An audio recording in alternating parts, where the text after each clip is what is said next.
Hey everybody! So happy to see Hi. you guys. It's been forever, hasn't it? I, I I know. did check the last time. It was like September last year. It's like, wow.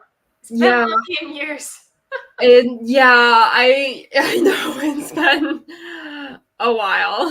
Yeah, very, But very long. me too. But first thing I want to say, wow, your hair looks amazing. Thank you.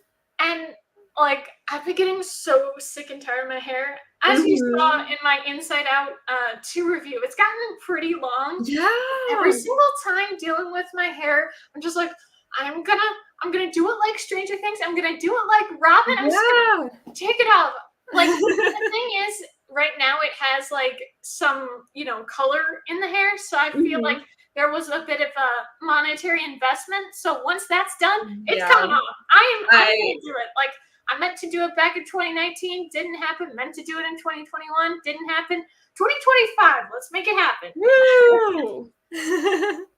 So, you said you were kind of out of a reading slump. What have you gotten up to reading lately?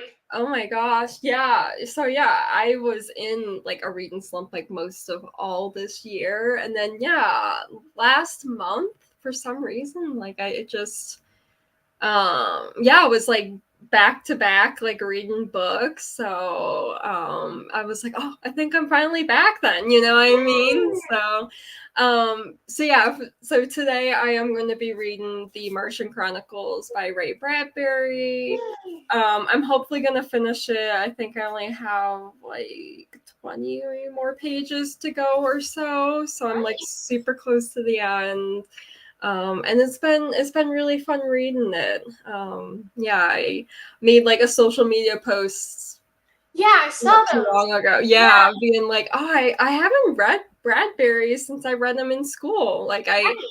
remember reading him a few different times in school and really liking his work and it being very influential to me. And then like I just like never read him for fun since then. So it's been really cool to like kind of return to that. Yeah, How about you? absolutely. I don't know. Reading this year has been definitely slower. Um, Fortunately, it's not as bad as 2022. 2022, I was just reading like little short stories and novellas, which of course, there's nothing wrong with that. It's just Mhm. sometimes you want to read something a little bit more lengthy, that sort of thing.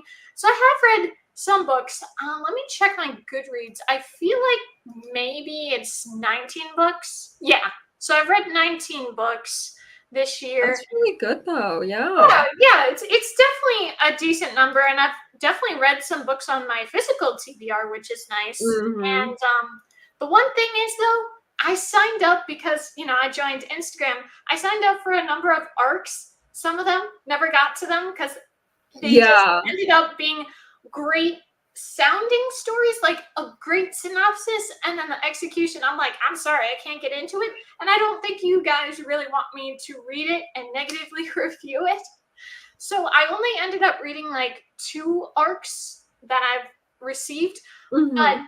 so far it hasn't been going well, and that's kind of what's been happening the past couple months. It's dictated by TBR, and I'm like, I need to Mm. read something good again. So Yeah. for anyone who is not in the loop, the past couple months have been a little bit rough for yours truly. So it's been a little like, but because of that, and because of the reason what I brought up about my physical TBR, for this reading sprint, I'm going to be rereading my all-time favorite book, Angel Fall by Susan E. So I'm like, Woo! yes, let's make it happen.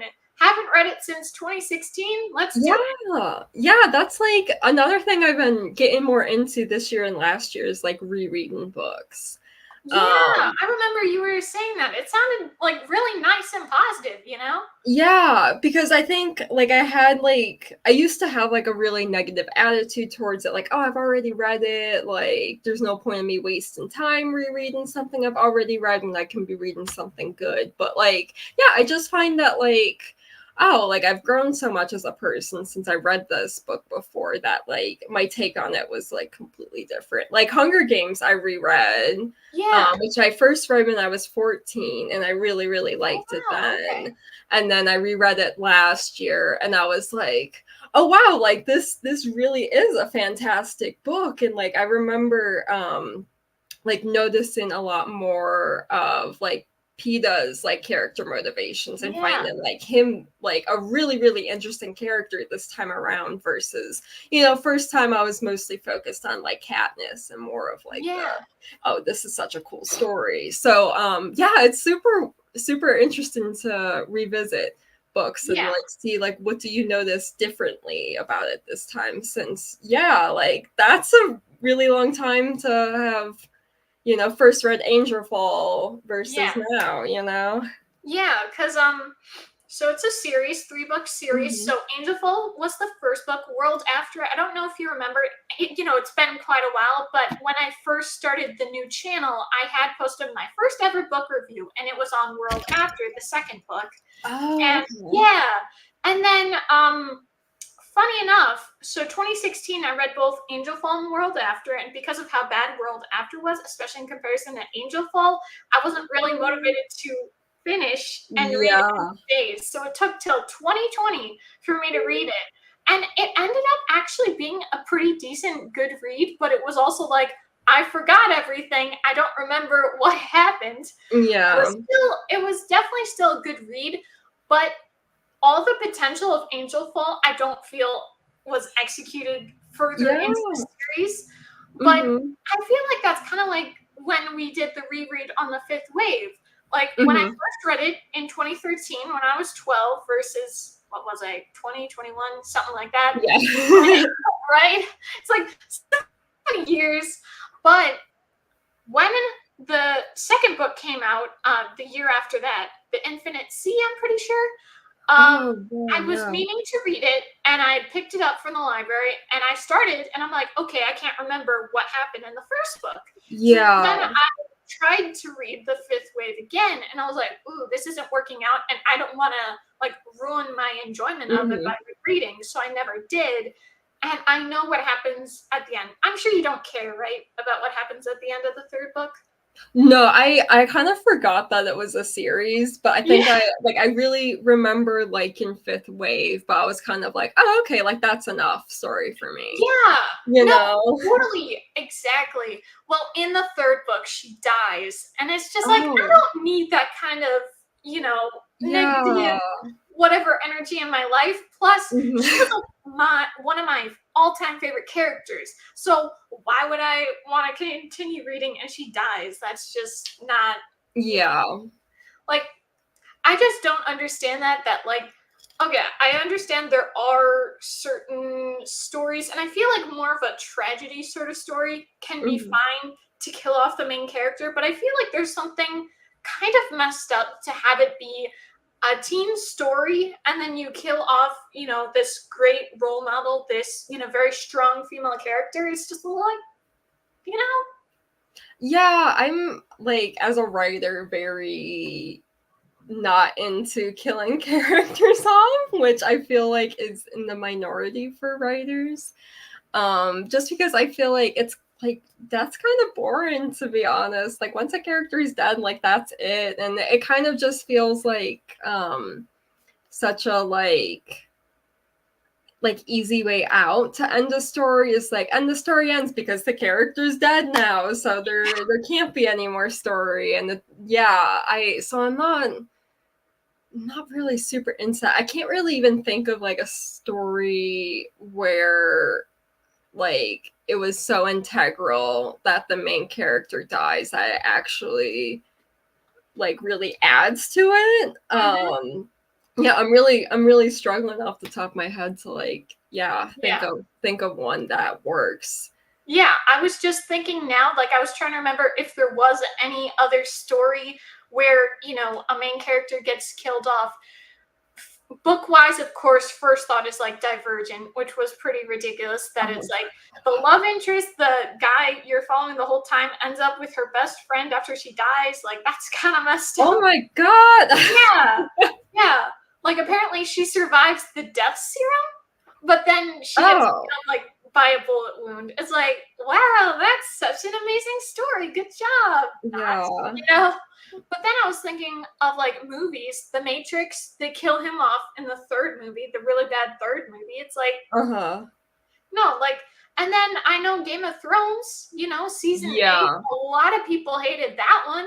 And a lot of it had to do with the fact, what is her name? Daenerys Targaryen or whatever, Yeah. however it's pronounced. It's like, yeah, people liked her character. And then you just kill her off. And it's like, no, like, the only time it seems to be important to kill a main character off is if it's a sacrifice or you're taking it back.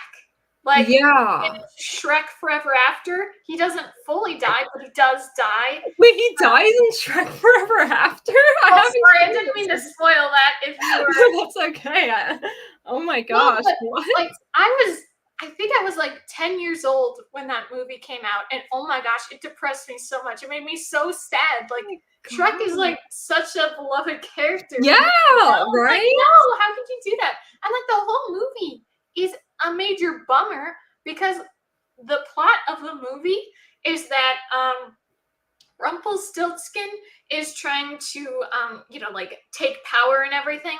And so at first he was gonna get the contract for the mom and dad, the king and queen of Fiona and everything, but it doesn't work out because that's when Shrek saved Fiona. And so then you go into the present time, which is, Shrek has all these kids and Fiona and everything, and now he's like, oh, I remember when I was taking on the town, being fearsome, whatever. So he makes a deal with Rumpelstiltskin.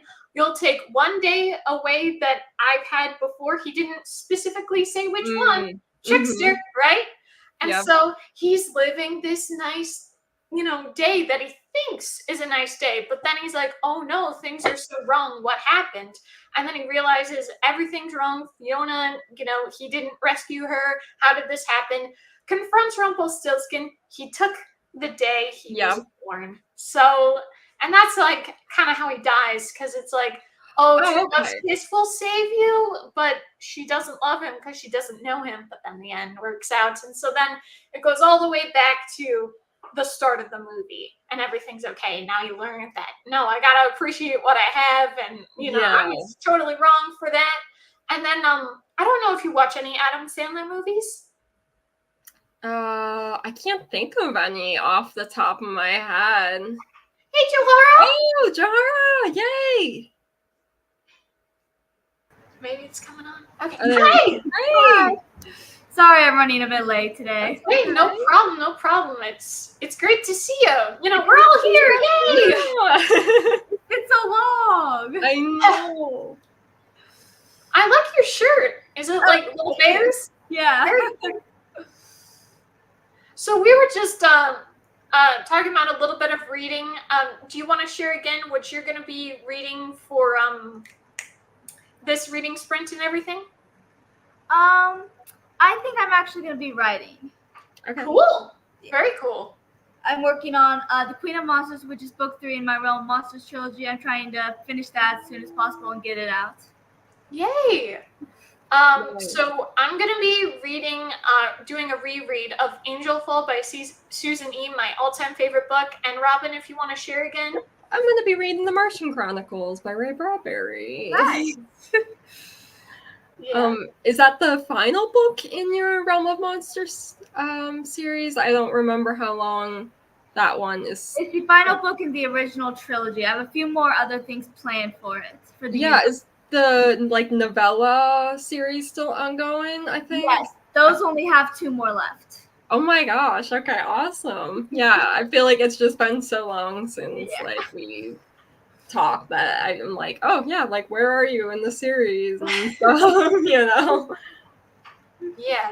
So we were actually on the subject, on the topic, me and Robin, we were just talking about like how weird it is for certain stories, certain books to kill off the main character. And so I was just sharing like obviously Divergent has that happen at the end of the series, and then I was talking about Shrek Forever After, that he dies, but he comes back. Like, I feel like it's fine if the character doesn't fully die, the main character doesn't fully die. It's more like they're gonna be fine, more like a sacrifice at times. And so I was on the topic sharing about this one Adam Sandler movie, Click. It's a really good movie. I do recommend it. Yeah. But it is so sad because Really? yeah. So he is trying to do really good at his job, and it's just not working out, and he's not fully paying attention, and he's kind of neglecting his family. And so he goes to Bed Bath and Beyond, and so then he falls asleep on the bed, and then he sees Beyond.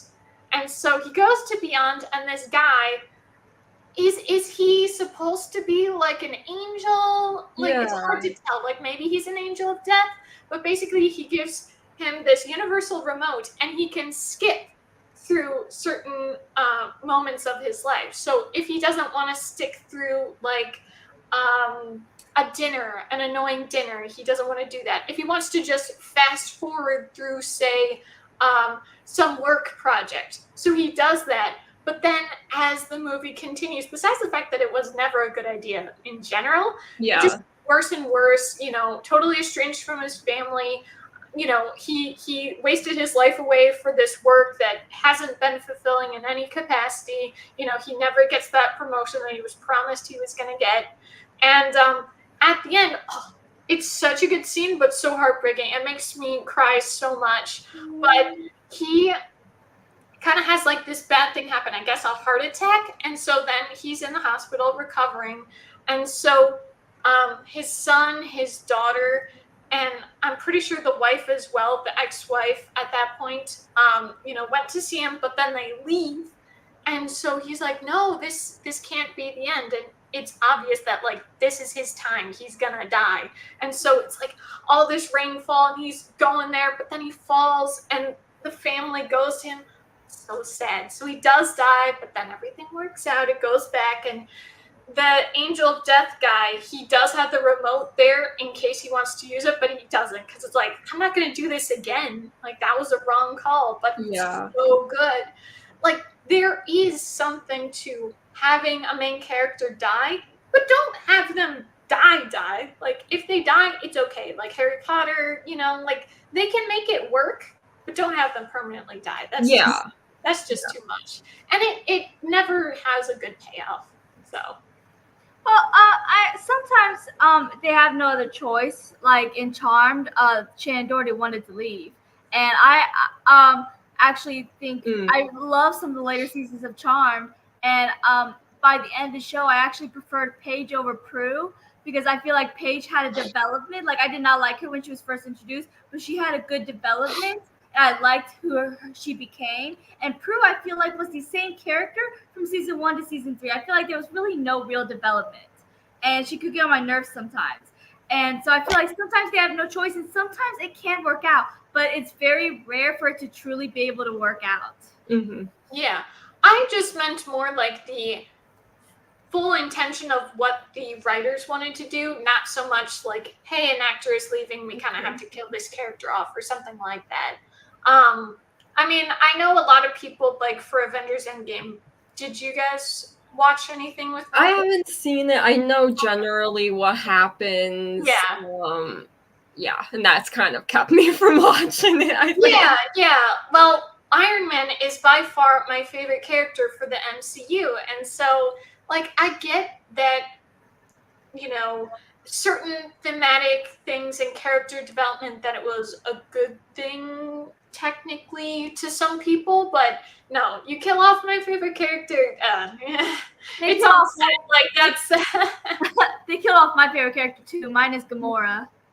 Oh no! Yeah. Did you watch the third one, the Guardians of the Galaxy 3? Like, I did. Wasn't he in that? I know it's not like the same version. It's not really Gamora, and Gamora Peter were also my favorite couple in the MCU. So it just makes me very sad, because it wasn't my Gamora, and it made me sad. Yeah, definitely. But that was just my point there. That was like, Yeah. But so at 7:30, so like a minute from now, do you guys want to do our first sprint? Yeah. Sure. All right. Man, it's been so long.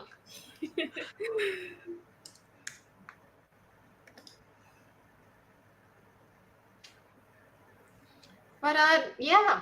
you know, trying to, read some books. I was just sharing with Robin that I've only read about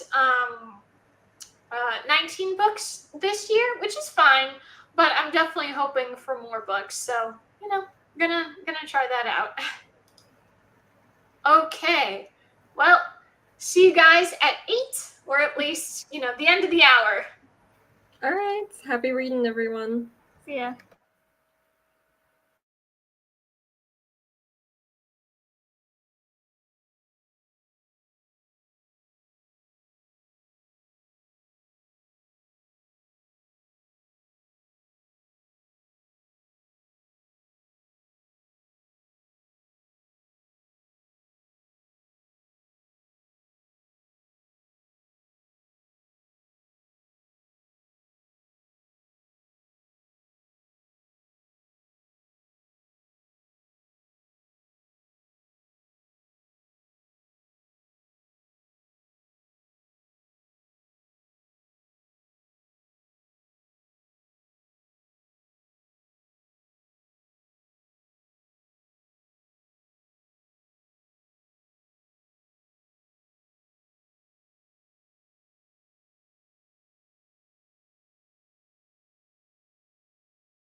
All right, guys, how are your sprints?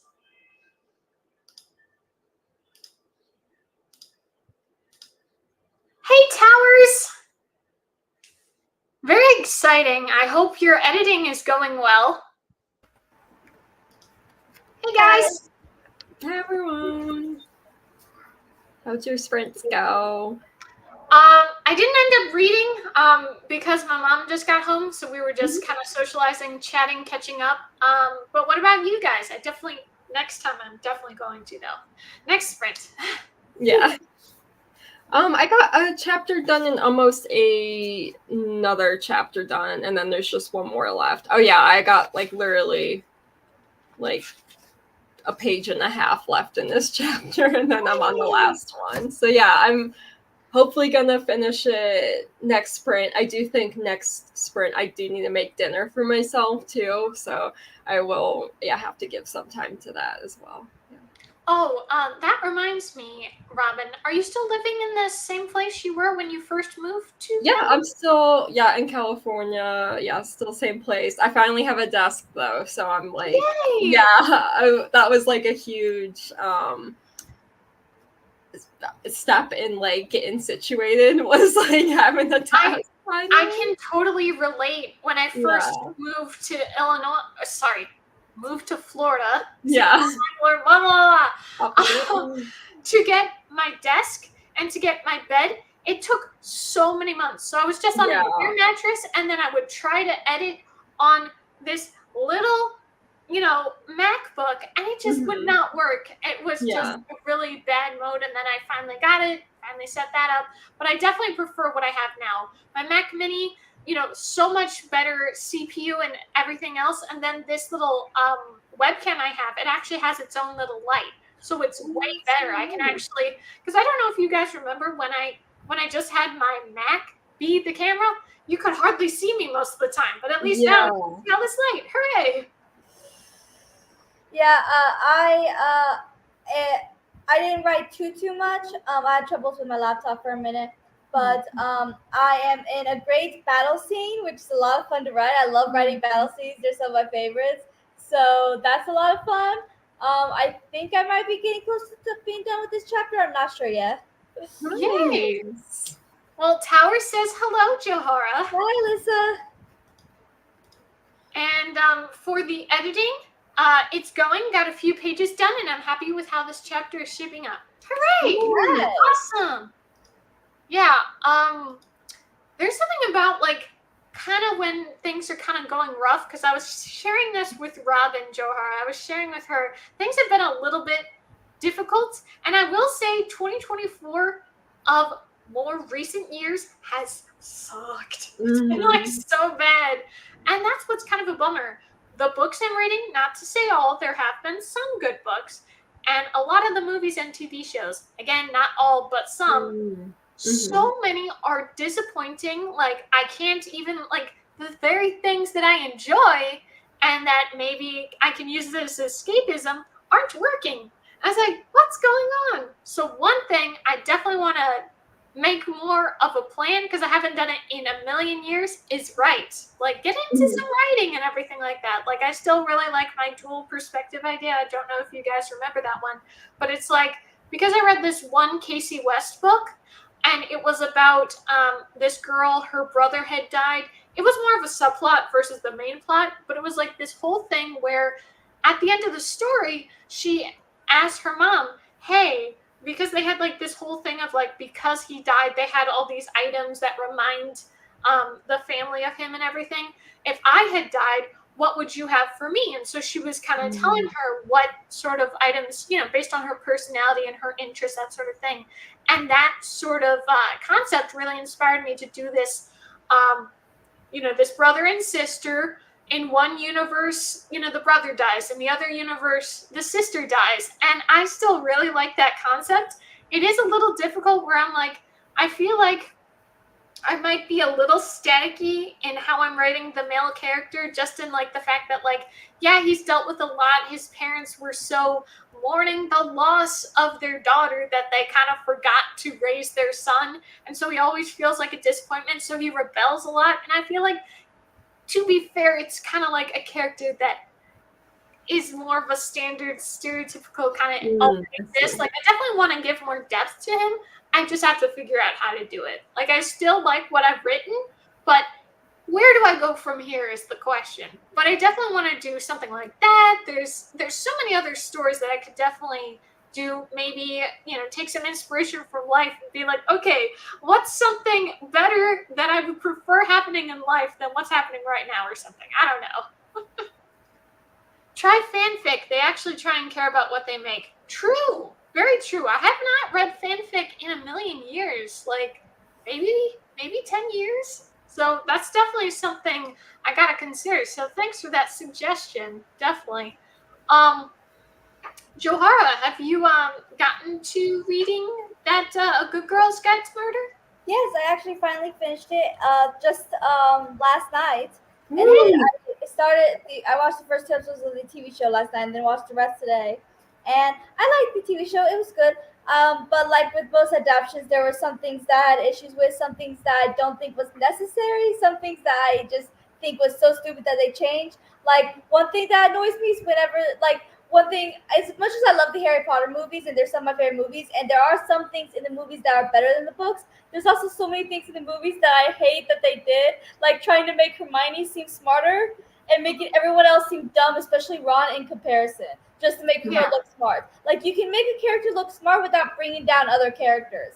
And Definitely, in yes. the book, Pip was so smart. A lot of the times she did things. She um, figured out little details and put two and two together on her own, or with maybe a little bit of help from Robbie. But in the TV show, one of the most vital things she got, which was proof that Sal was innocent, proof that he had an alibi when Andy supposedly died. Um, and in the TV show, it was basically just given to her. Like in the TV show, they had her best friend's sister say, "Hey, look at my laptop. You'll find what you need there." But in the book, she figured out that she hacked the the Facebook and found it herself without any help. I'm like, I just hate that they basically gave her the answers that she was supposed to figure out on her own. It's like they didn't try to make her as smart as she actually is, and it just Yeah, got definitely. Yeah, I've definitely heard a lot of people, criticizing the show for that reason. I will be honest, I did finally get it from the library, the book from the library, and I started reading it, and I don't know, I'm not sure if it's really for me. And also I will say, not to say I'm in a reading slump, it's just right now I'm so particular with what I'm reading. I still do intend on reading it, but it might not be. Also, it went away super quickly because I got it from Libby, and yeah, that only lasts like 5 to 7 days, and I'm like, no, I wanted to read a little bit longer. Give it a little bit more time, but I'm still definitely gonna aim for it and definitely check out the show. But I didn't know until the trailer came out that it was a British show. I had no idea. I thought it was in the U.S., so I did not know. Okay, so making the entire cast smart makes it fun when they bounce off each other. Yeah, exactly. Like, be a team, like make it work together versus something more like, just there was character. yeah, and it's I hate whenever if they're going to add scenes, I feel like because sometimes it can be done well where they add scenes and it enriches the plot, but then sometimes it's really not necessary and it takes something away because you already got to cut out so much. And they added this plot point with this flashback of Andy and Sal when they were alive, and where she saw them on the day they died when she was a lot younger, and she felt guilty because she thought that she sent Sal to Andy, and if Sal did kill Andy, then it was her fault. It's like she didn't do any of this because she felt guilty. She did it because she truly believed Sal was innocent. And I hate that they took away the last speech. She did this huge speech in town about her project, about the fact that she managed to solve a murder at 17, 18 years old, however old she is. And I loved her speech because she made a comment that there are several people responsible for Andy's death, not even just the killer itself. There were several things that led up to her death, and one of the things was Andy herself. Andy wouldn't have died if it wasn't for her own actions, because she was very insensitive after she found out something horrible from her sister, and um, and then they just took that away. I just thought that was amazing because yes, you shouldn't victim blame, but sometimes the victim isn't necessarily always the victim, you know. And I really like that it was brought up that she also was partly responsible for her own downfall, you know. Mhm. And I just Yeah. really like that. And at the end, she also made a comment saying that the town is also responsible because they made Sal out to be some sort of monster, which kind of made me think of the last episode of season 1 of Riverdale, where she's like, "We need to do better," and it was just taken away. I'm like, that was. I feel like that scene was just so good. How she told the town that they were wrong and put everyone like. I just feel like they missed so many points. Yeah, I see what you mean. Again, I haven't read the book, so I don't fully know the, sorts of things there, but I definitely can understand that where it's like, that's so annoying when it doesn't really work out well, Yeah. So, what other kind of books have you been getting into, Joharra? See, I'm actually reading Towers, a second book in her series. Awesome. Yeah, I'm really loving the series. The first 3 books are out, and the 4th book is under editing. So I'm hoping to finish books 2 and 3 before that comes out. And I'm really enjoying it. I'm absolutely loving this series. It's a lot of fun. I also have another indie book. It's the 3rd book in the series. I've already read the first 2 a while ago that I am better reading. So that's fun. Ooh, very cool, very cool. It's very nice. Yeah, I'm hoping, maybe I'll read this month some of my physical TBR. And like I said, definitely want to read my all-time favorite book again. I was just explaining to Robin before you got on that I signed up for a lot of arcs and they're not really working out, which is too bad because I was kind of looking forward to reading arcs again and it's just not going well. And also, it's like, it's too bad when arcs kind of almost dictate your TBR instead of it being, hey, I want to read whatever I want to read. I'm a total mood reader. I'm not exactly like, oh, well, I said I was going to read this book, so I'm going to read this book. Because it's like, it usually doesn't work out for me. And actually, one good thing this year has been, I've actually been way more positive on what I'm reading. Like, there was like 1 or 2 books that ended up not doing that weren't good to me, but there were so many more where I'm like, yeah, I'm enjoying myself. I'm having a good time. I would rate things more like 3 to 5 stars, which is very exciting because usually sometimes I can be more of a 1 to 2 star person, but I found two 5-star reads and a couple 4 stars, definitely some enjoyable books, which I definitely appreciate. And I do find it funny. I don't know if you guys ever look at your Goodreads just to see what books you're reading this year, but like the color theme is just funny to me because it seems to be since like 2021, it's early starts of the year. I'm reading books that are much more bright and colorful, at least by the cover, and then it gets just darker very, very quickly after. Like from March on, it seems to just happen that way where I'm like just reading darker books. I'm like, I don't know what's up with that, but that's interesting. Nice little hearts.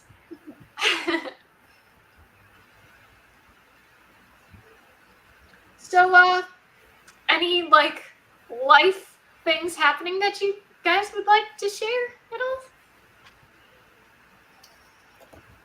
I'm under a lot of stress and very anxious trying to find a job after I got laid off of my last job. Oh no, I'm so sorry to hear that. Unfortunately, I'm going through a little bit of a toxic job that I just left, and it's been pretty insane. And at first, I did have this interview tomorrow, and as it turns out, they're actually like, you know what? Never mind. We actually don't need anyone right now. I'm like, oh, that's great.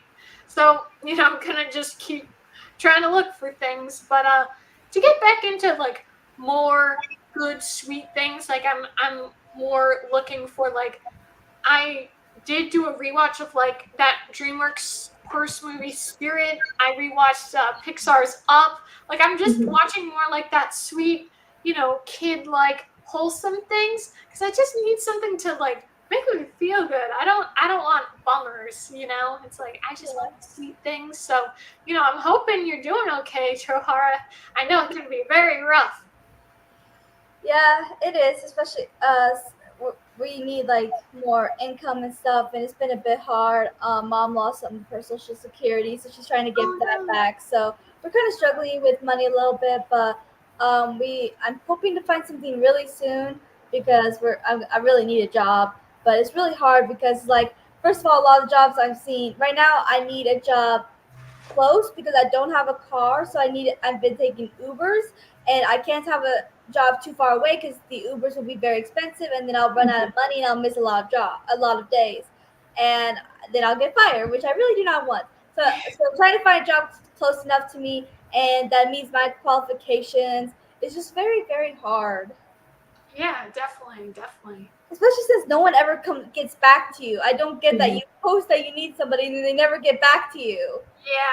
Yeah. The job market is absolutely insane right now. It's like, dude, like we're just trying to find a job, but then if you do have a job, then they treat you badly. So it's like you can't win. By any chance, have you guys like watched anything, whether it be on the streaming services or gone to the theater, movies, shows, stuff like that? Can't remember the last time I've been to the movies, but I am planning on seeing Deadpool versus Wolverine soon, so I'm looking forward to that.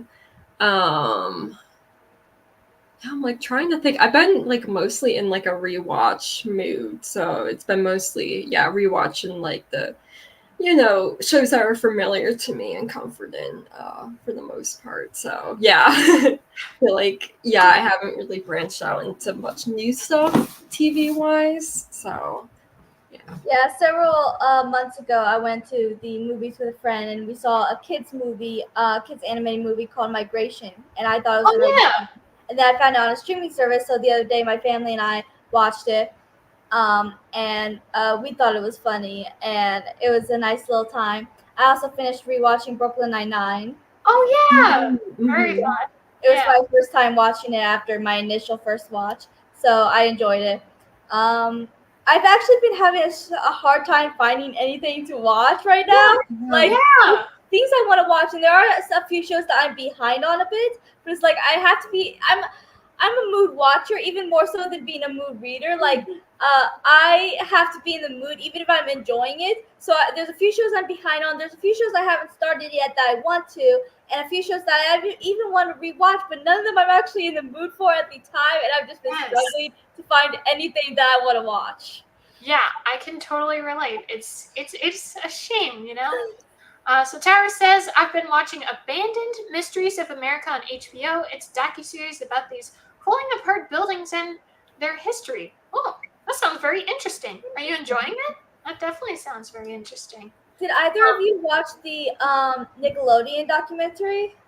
I watched some of it. I had to stop though because it was pretty. Like I stopped after like the Drake Bell episode because I was just like, oh, like I can't take this anymore. I didn't actually watch it, but I saw a lot of clips on YouTube and TikTok, and my mom watched it and she told me about it because I'm not big on documentaries and true crime sort of stuff. I'm not really into that, but I was interested in knowing what actually happened. So my mom told me everything that she watched. But the Drake Bell situation is like I was just so shocked that happened. Like, I know that Hollywood is bad, but to hear all of that Drake Bell had to go through, and the stuff that now we understand, and you can understand why childhood stars go crazy. Like, look at all the crap that Amanda Bynes went through. There's still a theory that because she had a secret account, and then and her parents controlled her real account years and years ago, and she was like, she made a comment about being pregnant at 13 because of her boss, and it's like that would have been Dan Schneider, and it's like that's all really messed up. It's like it's so sad to think about what these kids went through. Yeah, 100%. And in regards to your question, I like Robin. It was just like I heard about it, and I did watch someone talk about it on YouTube. Like they did just a full deep dive of what happened in the documentary and all those sorts of details. It's a little too much. It's just really rough, and like all about it, but it's like I just it is just, especially where it's like life is so rough. Mhm. You just kind of want to watch something to make you feel good. But yeah, definitely, like it's very important for plenty of people who maybe that weren't aware to be aware of it and to bring awareness to that, and hopefully that sort of attitude and sorts of things that they would do, that certain etiquette or something like that, but hopefully that can finally end, because enough with that bad kind of Hollywood stuff.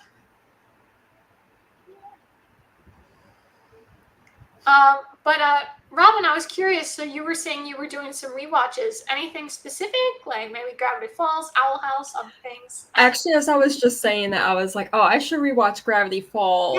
Yes. But I've actually never seen Owl House. Oh, but, right. and that's I'm sorry. The second I said it, I was like, right, you still gotta watch it, which I recommend. Very, very good. Also, I recommend too. Yeah, exactly. But Robin, if you do decide to rewatch Gravity Falls, let me know. I'm actually I put a hold at the library for this new Gravity Falls book, the Book of Mills. So if you're at all interested, or if you can get a copy, we definitely should do a buddy read. I should see if I can get a copy, because that's what kind of prompted me thinking about it, was like seeing all the promotion for the new book, and I was like, like I haven't seen that show in years, but I like it. And Owl House, like I keep forgetting that I should watch it, but like that also keeps coming up too, that I'm like, oh yeah, like that would be a good show to check out. Yeah, it is so good. And what's kind of nice is sometimes when there's like clips on YouTube, that sort of thing, like, not to say, I just feel, because I noticed that like I tried multiple rewatches of a show, a movie. Not to say all, there are definitely some that were still held up and I still enjoyed, but I do think there is definitely something about difference in taste as you get older, or just in a different mode of where you are in life. Not to say, like, still Gravity Falls is still excellent, absolutely love it, but it does seem like it's just not that same I can just watch it. Like, I'm pretty sure I did watch a little bit this year, but not every episode.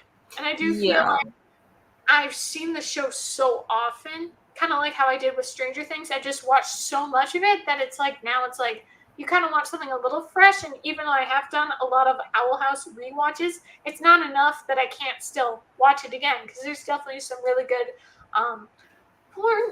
certain aspects of it, certain points to it, whatever. And I feel also what's kind of nice about the Owl House is it's a little bit newer, a little bit fresher. So different sorts of things that maybe Gravity Falls wouldn't have been allowed to do, they can do. So for sure, that's definitely a nice thing. And I think Dana Terrace, she's just great. She's really good. She's the creator of the show, and she was a storyboarder for Gravity Falls. So she's really great. Nice. Yeah, I definitely agree with like the change in taste over time, and I think it has a lot to do with like life experience too. Yes. Yeah. Which again, like, circles back to what we were talking about, like rereading books, is like how my experiences rereading books. I've had like completely different experiences just because like I've changed. Yeah, definitely. So. I was just going to say one thing in regards to what you're saying about rereading. Like I said, very much want to go ahead and do a reread on Angel Fall. I will say, because I was thinking about, nice, sweet things and maybe things that were favorites in the past. I was considering there was this book. Oh, you read that author because you read that book, Running Out of Time, that really bad book by Margaret Peterson Haddix. She had this really good series The first book was Found, and it was about like this time travel, this, you know, these missing kids in time, that sort of thing. And it was definitely an interesting book, and I remember loving it so much. But it's been so long ago. I'm pretty sure it was like 2008 that I read that book, and I just feel like that's so long ago, such a, you know, dear to my heart kid book, that I don't really want to mess that up. I still find it funny. There was this one book I read. It was like titled like The Shapeshifter or something. I read it maybe in 3rd grade or 2nd grade. And then 5th grade, I'm like, I remember really liking this book. And that's not even that different. Like 5th grade, you're still a kid. Yeah. Still, 2nd or 3rd grade to 5th grade, you're definitely different. And yeah, I remember trying to read the book and I'm like, wow, this is so childish. This is not the same awesome book that I remember. And I just don't want to ruin that. And that's the one thing of why it was a little hard for me to be like, do I want to reread The Fifth Wave? Do I want to reread Angel Fall? But it's like, it's so good. And hopefully it can kind of more bring me back to that moment. Because I'll say the one thing, even though books and movies, TV shows have not exactly been winners for me for this year in particular, music. Music's been really good. Like, I can still go back to, because the first time that I started listening to Spotify was 2013. I can go back to when I first discovered some of these songs during that era and get that vibe again. To have like one of those more memories, which feels really good, and it kind of brings me back to more sweet, comforting, you know, nice things. And I like to have that kind of energy because, you know, who needs rough times, right? Did you read Running Out of Time by Margaret? That's why I told you. I was like, yeah. Did you like it? Remember, that's why you read it. You read it. Yeah, I thought that was one of it was your so rec. traumatizing to me. And Okay. I remember, yeah, because it was 4th grade that I read the book, and I really thought Running Out of Time was because of time travel, because of, you know, her whole thing, and because of that whole thing where it's like the Truman Show with the windows and the mirrors and everything. And I remember being so paranoid that I'm like, no, I don't want people to be watching me, you know, like such invasion of privacy, whatever. And now we got phones. So that's great. But, yeah. So yeah, I was curious because I was almost confident you were the one who recommended it to me. Well, I anti-recommended it, but you read it anyway. I didn't like it. I remember like it was one of my least favorite rated books, but I think because like it kind of ignored like the creepiness factor and like focused like instead on like this like event, like action adventure. And then like what I really hated about it was like the amount of times that like this girl was like making like comments like I don't know how to describe it, but like so she had grown up, you know, during what, like the 1800s is what the life sheet. Yep. So she would be like, oh yeah, like people dress so weird, oh buses are smelly, and just like all like these kind of no duh comments that like took up most of the book, that I was just like, okay, focus less on that and focus more on like the really messed up factor, like being watched and like being used as like an experiment. Like that was like awesome in the beginning, but like it just totally got overridden by everything else. But speaking of Truman Show, I think I read it this year. Was it this year? Yeah, I read This Is Not the Just Show, which is I still want to read that book. Yeah, a like young adult kind of retelling of Truman Show, following a teenage girl who believes she's in the 90s and doesn't know that she is the main character of a television show. Yeah, that I feel like that one kind of fell into like the same like, oh, relying too much on the action. Okay. But I'm like, I think I rated it higher. I have Goodreads open right now. No, I rated it 2 stars. I think because ultimately I think like Truman Show does it best, you know. Yeah. Truman Show's such a solid movie. That the book kind of was a cheap like knockoff version of it. Yeah. And also like my biggest gripe, I think, of it was like I don't understand why Jess is the main character because she's so boring. And like her mom is like so controlling, so like she doesn't do anything, like she doesn't like have like teenage adventures or anything. She can't go to parties. So I'm like, okay, well, why would everyone want to watch her if she Yeah, that's doesn't have anything interesting going on in her life? So I think that was like one of my biggest gripes with it. I was like, I just vocalized, I agree with you. At the same time, though, I will say, let's not forget about what's happening right now with like how social media is. Look at Yeah. what people are doing. They're not living interesting lives. Not to say all, obviously, there are the people going on these extravagant trips and other sorts of things. But one thing I have noticed, especially on Instagram, because I didn't really, witness this sort of stuff on like, I was on Twitter, and obviously I got rid of that. But one thing I've noticed is some of these more successful and kind of like branded accounts, they do the same thing over and over. There's nothing new being done. And then also what I really don't like is, especially because of the popularization of TikTok and like using audio from other properties, whether it be movies, TV shows, music, that sort of thing, or just like a Vine, memes, sort of stuff like that. They totally botch it. They don't make it anything cool or new or anything. Mhm. They actually ruin it. And then you look at the comments and they're all like, oh, you're so creative. You're so excellent. You're so great. It's like, I'm sorry. Where is your sense of taste? I'm like, I'm not trying to be a total like judgy person, but a little bit. Because it's like, I feel like I'm definitely starting to feel old that like I'll look at what's trending now and I'm like, that's stupid.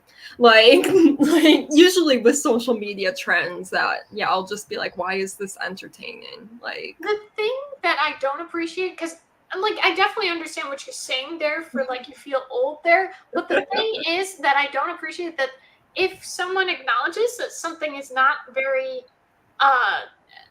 exceptional or intelligent, then they say, oh, you're too old for this, or it's not meant for you, that sort of thing. And I don't feel like that's really fair because of, I'm trying to remember what was my point. I'm trying to recall. It was on the tip of my tongue, I'm telling you.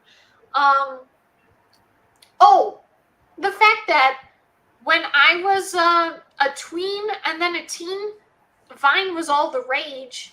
I wasn't about it. I wasn't interested. Like there are all sorts of things that maybe is more for young kids, for teenagers, for 20-somethings. Like to just say unanimously, this is what this generation or this stage of your life, you have to enjoy it too. Like that's not accurate, and to acknowledge that doesn't make you old if you age out of whatever is like the stereotype or just like the expectation, if you will. Like it's just like, come on. I just wish there was a little bit more people having a little bit more common sense in that aspect. But I still agree with what you're saying there, where it's like, yeah, I want to watch something entertaining, interesting, and what you're saying about this is the Jess show? Or this is not the Jess show, which I don't know why it's titled that. Why isn't it this is the Jess show? I don't know. I guess because she doesn't know or something like that. Yeah, right? I don't quite get it. But I feel like, and like one of my gripes with YouTube lately and why I haven't been as active on YouTube is it's all about like having like at least an hour-long video. Like everything has to be super long. And I know why. I know why that's the trend. It's because like that's the only way people with sponsors can actually make money is to have as many ads as they can fit into a video.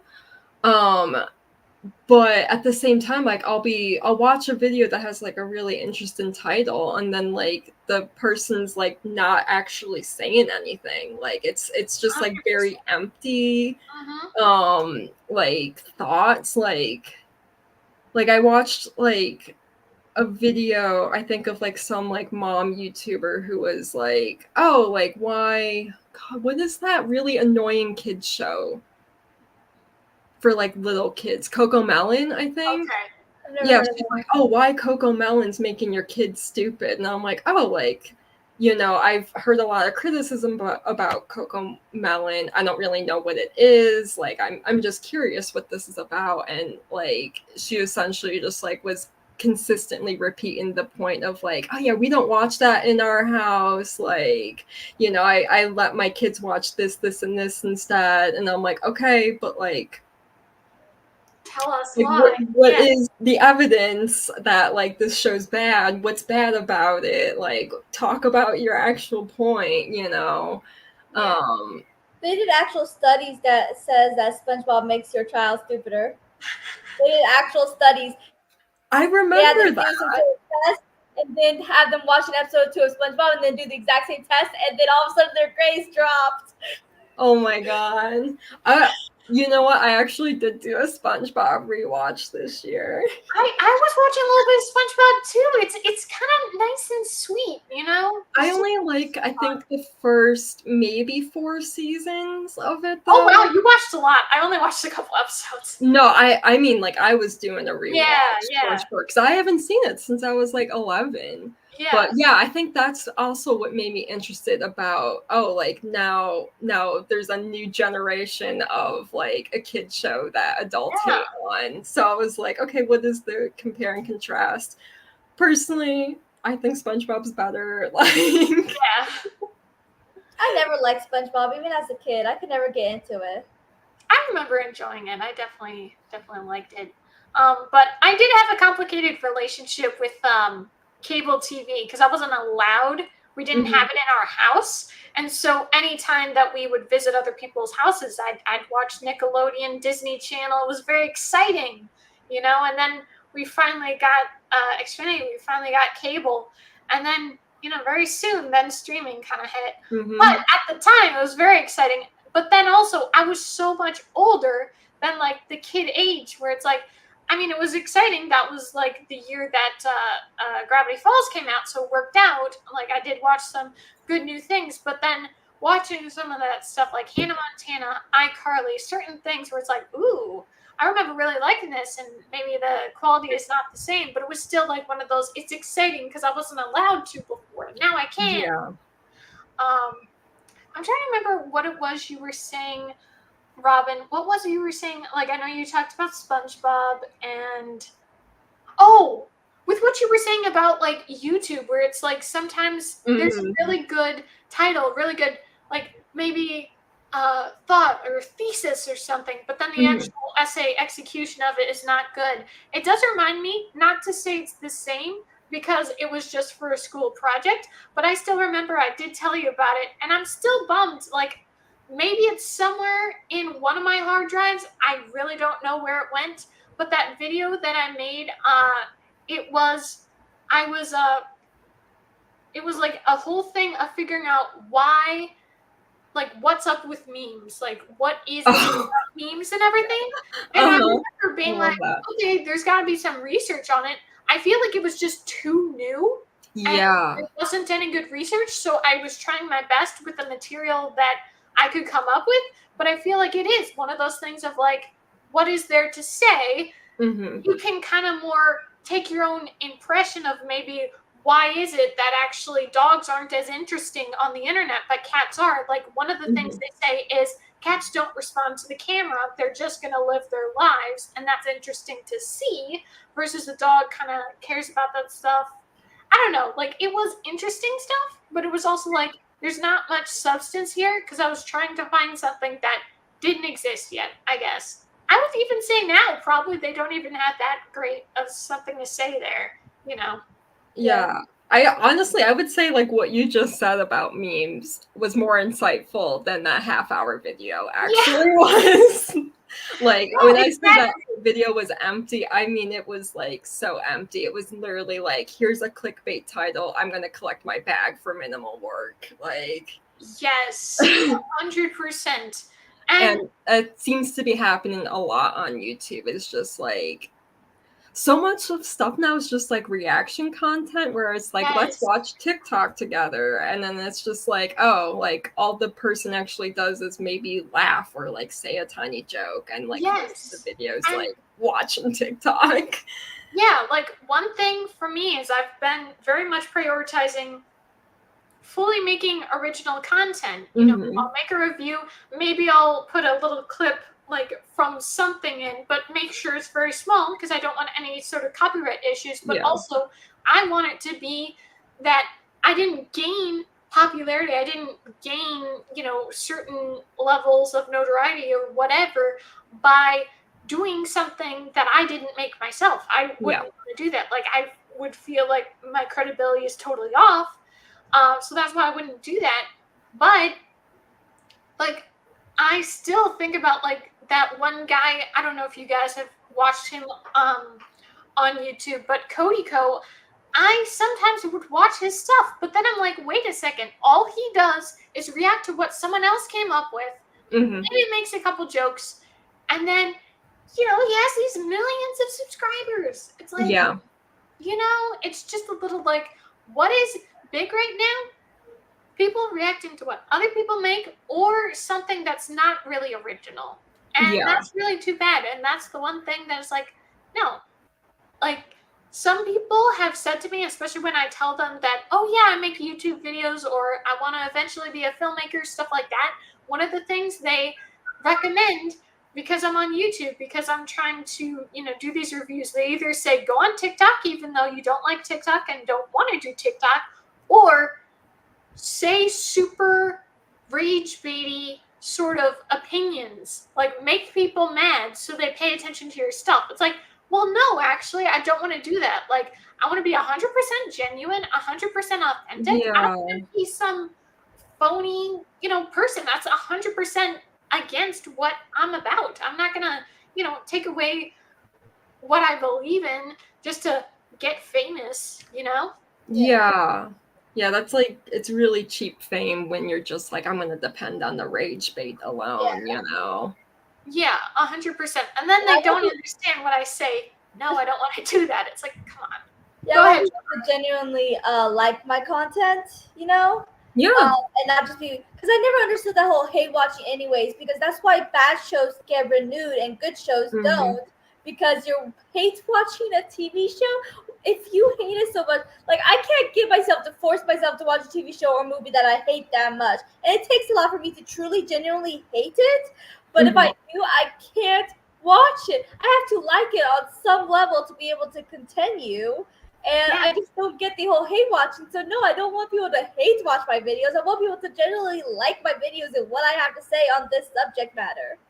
Yeah, I feel like hate watch is like a little bit of the reason why remakes are so popular. Yes. Because like you're gonna have the crowd that will watch it because they genuinely want to, and then there's the crowd that's like, no, the original's best, and like I'm gonna watch the remake just to make fun of it or whatnot. And like I think this specifically brings to mind like the Mean Girls remake. How many people have said like, no, I don't want this remake, but are gonna watch, like, I mean, it's already out, but have already watched it just to like make videos on how bad it is, like, and that kind of makes it a success without actually putting out a really good movie, Yeah, exactly. Like, if put your money where your mouth is and boycott it if you really don't want this to be a thing. That's why I find it a bit of a shame that like I genuinely have stopped watching Marvel movies. I've stopped watching the Disney live action remakes. But there's still plenty of people who go. The one thing I will be understanding of like families, they're like, hey, they want to do something, they want to do an activity that's like the only movie showing. Hey, perfectly fine. But someone who's a little bit grown, who knows better, and they're still like, no, I'm gonna talk about it. I was like, come on, No, but with what you were talking about though, with like people extending way too long their videos, the one thing for me, like especially because right now this is what I've been doing this year. I've definitely been paying way more attention to my movie channel. The book channel is kind of fallen by the wayside, but it also has to do with the fact that I'm not reading that much, and I definitely want to have like things to say and be positive. I don't exactly always want to be anti and rant review, but in for like the runtime for the videos I've created this year for like what movies I've watched and everything, definitely a number of them are like like 8 minutes long, but then some of them, and honestly like it's perfectly fine and totally I enjoy the videos I made, but like when I reviewed Civil War in April, Inside Out 2 in June, and then in July Twisters, those are really long videos. They're like 20 to 25 minutes. Fortunately, there are a good number of people who actually did watch it, which was very exciting, and I definitely got some really good watch time hours. But it was something where I'm like, oh no, maybe this is too long. Like, to me, obviously, I'm thinking, oh, maybe it's too long for people, but now there are other people who are like, no, this thing is 5 minutes long. Let me stretch it to make it an hour. Like you're saying, it's like, come on, like condense it, make it clear, like I will say things that are too long obviously is no good, but then also the opposite extreme of these super short videos that have no substance, that's also a bummer. I was like, oh no, like I just want good stuff coming out, YouTube, movies, TV, come on, let's make some good stuff happen. It's funny because I remember when I was in high school, like the perfect YouTube video amount allegedly was like 5 minutes. Oh yeah. And now it's like 20 minutes. I feel like most videos are up to like at least an hour. Like I always like gawk when I find like 4-hour long videos because I will see them, of just like, like we're gonna do a deep dive, and I'm like, really? Does your deep dive really need to be 4 hours long? Like, yes. I don't think so. That's 100%. Like a huge commitment to ask of your viewers. Yeah. Funny you should mention that though. So I don't know if you guys watch this guy. His channel name is Crimson Rogue. He's definitely older than us, but he's done like booktube for like maybe 12 years, maybe a little bit longer. I can't remember off the top of my head, but he has done some of these reviews. He used to more like divide it up. He'd do like a part 1, 2, 3. But then that very much changed. And so he did this review on like Fourth Wing, that really popular dragon book. Yeah. And it was like, what was it? It was either 4 or 5 hours. I actually did watch it all the way through. Not like in one go. Like I definitely made it more of a pause of like, yeah, this is really long. To be fair, he definitely did not like drag it on. Like he definitely was making it worth it in the sense of he's still talking about it, nitpicking the certain things about the book that he's critiquing. Like he's not wasting your time. But at the same time, it's still like, who needs to be this, much on it? Like really, I do not think it's necessary in any capacity. Tara said, I watch with videos like that, and some of them do justify the length. Yeah, exactly. Like there are definitely some that are really, really good, but we definitely have the absolute opposite. Go ahead, Joharra. One of my favorite YouTubers who talks mostly about Disney, sometimes Nickelodeon or Barbie. Oh, is she that girl with the glasses? The blonde hair girl? Yeah. I love her videos. I'd say she's my second favorite YouTuber after a YouTuber who mostly talks about Harry Potter. But I like some of her content, and she recently posted a video that was just under 4 hours long, and it's she does these relationship timelines, which I have a similar series on my TV channel, and she did actually one of my favorite TV ships of all time, which is a couple I want to explore, but the research is a lot, and I just am procrastinating a lot to do it. But the show. It was 3 seasons, but it was like a Spanish telenovela sort of thing. So the first 2 seasons have 80 episodes. The third season has 60. So that's a lot of stuff you have to mention to explain their entire relationship. So sometimes you can understand if you're just rambling to make it longer, then usually it gets boring and repetitive and not good. But if it's genuinely just that long because there's that much content to indulge, then that usually makes it worthwhile. Yeah, if like 3 seasons with like 80 episodes each, like watching a 4-hour video on it is a lot faster than watching all the exactly. episodes. So, like I give that one, I believe. Yeah, like I like when they Yeah. condense it and explain it. Like I was actually I can't remember his first name, but there's this guy that I've watched over the years, this booktuber, and he was gonna go all in and talk about Red Queen, and he was talking about what I'm really doing is talking about Red Queen, but also talking about how YA fantasy is all the same, and he was just kind of getting into the deep dive. I haven't fully watched it, but it's like, yeah, those videos are really good because it's like, yeah, why spend so much time reading a 5-book series when you could just watch this hour-long video? Like, it's definitely better, and also to have more like critiques, having more of an opinion that maybe you agree with. But I think this would be a good time for us to do our next sprint if you guys are up for it. Yeah. Okay. Go ahead and set that up.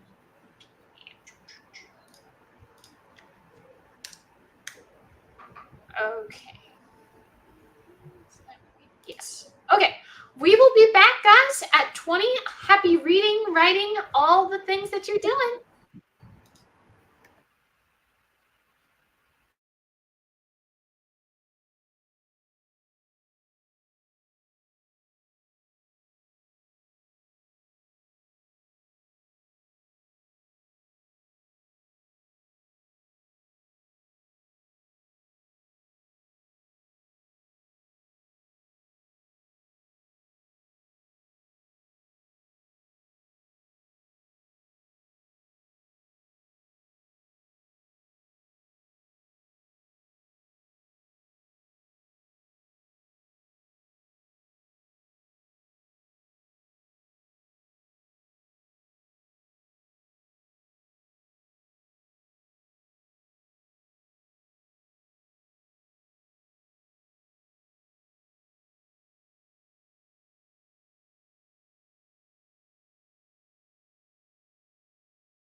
right, guys, how were your sprints?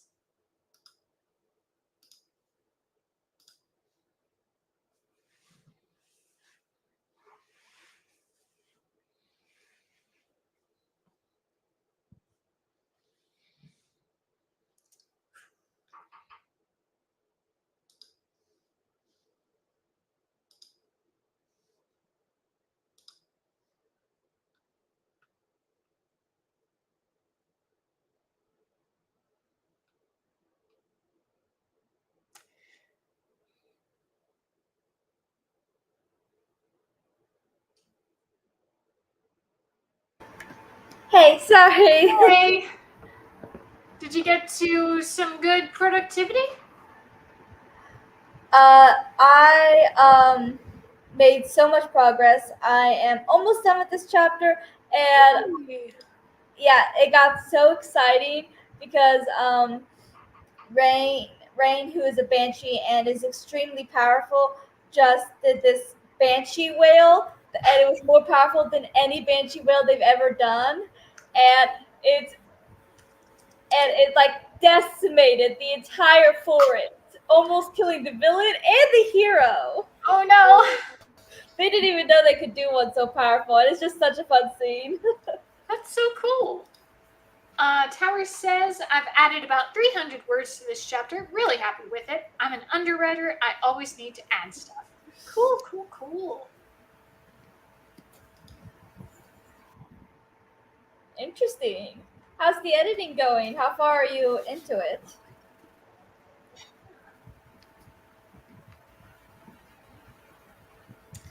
Sorry, my stream keeps breaking up. Oh Yeah. no, that's not good. Yeah. You wanna, like refresh or something? Maybe it'll update. Yeah, good idea. Yeah. Okay, so she'll be back. But I did start Angel Fall, which is very fun. I got to chapter 3, which is pretty easy because they're pretty short chapters. So I'm on page 8. Oh wow. Yeah. Hey. Okay. So I was just telling Joharra and the chat that I did start Angel Fall and I'm on chapter 3, which is very easy, as I was saying, because it's very short chapter. So I'm on chapter 8, but it definitely is. I'm definitely remembering how I pictured it when I was 15 when I read it, Mm-hmm. but I feel like maybe I just need to be more immersed into it. I don't know. Like I feel like this current headspace is not quite ready to jump in there. Again, it's like a little bit one of those where I'm hesitant. I'm like, I don't want to ruin this. I do not want to ruin this book for myself. I'm like, I want to be careful because it's really good. Also, I did look because it's one of those before the book starts that it kind of tells you about the author instead of it being behind the book. I think for both, but I was looking at it again, and so it talks about the author, and it talks about she enjoys sci-fi, horror, and fantasy. And I've already said, Robin, that I think you would enjoy this book. I think it's in my TBR, yeah. Yeah, so I hope one day you can read this book because it is really good, and I definitely want to hear your thoughts on it whenever you would be able to read it. But it's really good. So I'm just gonna go ahead and look at what Tower said, and then I definitely want to hear about how your sprint went. Okay, so Tower said, "Well, I'm writing book 5 right now. 4 is 100% done. Congratulations! Just waiting on cover art, and I like to edit each chapter as I go. I would say about 1/9 of the way, roughly. I've never actually seen that fraction other than math class. That's pretty funny. But that's cool. That's very cool. Very exciting. So go ahead, Robin. Share with us what you were up to. Yeah, I feel like I didn't read a whole lot because I was like half distracted. I'm like I want to make dinner, but my roommate's making dinner right now, so I'm like, okay, I'm waiting for him to finish. But I did finish the chapter I was reading, and then I started the last chapter, and I'm kind of disappointed by this chapter already. The previous chapter was so amazing, and I feel just really captured what the whole book is about, and I feel like it could have ended on that chapter, but the fact that there is more, I was really intrigued about. But so far, yeah, it's I'm kind of confused and unsatisfied by it. But I still got a few more pages to read, so maybe it will redeem itself, but it does kind of feel like, oh, it feels like it backtracked a little bit, which I'm a little unhappy about. Yeah, I definitely understand what you mean. Hopefully this is a fluke, and hopefully Yeah. another chapter comes around, because it's like, yeah, you want to enjoy yourself. So is it like its own singular story, or is it like little short stories? It is like each chapter is like a short story. Okay. But it's all in the same universe. So essentially this book is like about like humans going to Mars, and then like we colonize Mars, but then atomic war breaks out back on Earth, and like majority of the population goes back. Oh. So it's like there's like native Martians before the humans come, but like similar to like indigenous people, and like the colonists, disease ends up killing them all off, and then humans kind of take over, and then like atomic war kind of has killed off humans. So like the previous short story or the previous chapter was just like, oh, this is Earth, like completely destroyed, post-human, and like it was like really interesting. It was very like sweet and somber. And then this final story has like a family that like somehow escaped and like returns to Mars, and I'm just like, oh, like that's so weird for like everything that this book was building up to. So I don't really quite understand what he's doing with that story. Yeah. But yeah, it's interesting the way, yeah, it is technically all just short stories, and like it spans like 50 years, I think. Oh, interesting. I would have thought it was like at the same time. That's Yeah. okay. So I kind of like that. I feel like, yeah, like I haven't read a lot of books like that, but every time I do read one, like it's really well done. So I am kind of like very intrigued by stories that take a place, take people, and just kind of explore it over like a long period of time. Definitely. Yeah, but I still think it's probably going to be a 5-star read regardless, because I think he did a really good job with it. But I just hope he sticks to Landon, in the last part. I really wanted to end on like a high note. Yeah. In regards to what you said about you think you're gonna give it a 5-star regardless because of how good, the rest of it is, that does make me think of how I had felt about Angel Fall when I had read it. I was 15 years old, and I will say I'm not really one for like horror or gore or anything like that, and I definitely wasn't back then. I definitely like did not want to see anything. And yeah, there is definitely some horror elements in the book, and just some maybe like more icky, just kind of like, whoa, that's really intense, that I remember being a little like, this is a little much. Not to say that anyone else can't enjoy it. It's definitely still for teenagers, but I do remember being a little conflicted on that one aspect, even though I absolutely loved the book. But it definitely deserves the 5-star, even though there's an element that's a little like, whoa, that might be a little too much for me, but it's still really good. And I'm sure if I read it, when I continue reading this book, I will be a little like, yeah, it's not that bad, but it's like, it's kind of what you're saying with life experiences that we've said during this live show, where it's like, you've experienced other things, and because you've seen worse, it's not as bad. But that doesn't mean, obviously, in the past it was a little like, that's a little too much, but it's still really good. So I am kind of wondering though, because I feel like the fifth wave, I don't know, was it more simplistic? Was it more, did I have a stronger attachment to it? I do feel like the fifth wave had a certain vibe that I was able to get into easily. And I'm not saying this can't happen for Angel Fall, but I do feel a little bit of a better attachment, at least from my recollection of the reread, versus how it's been so far with trying to read Angel Fall.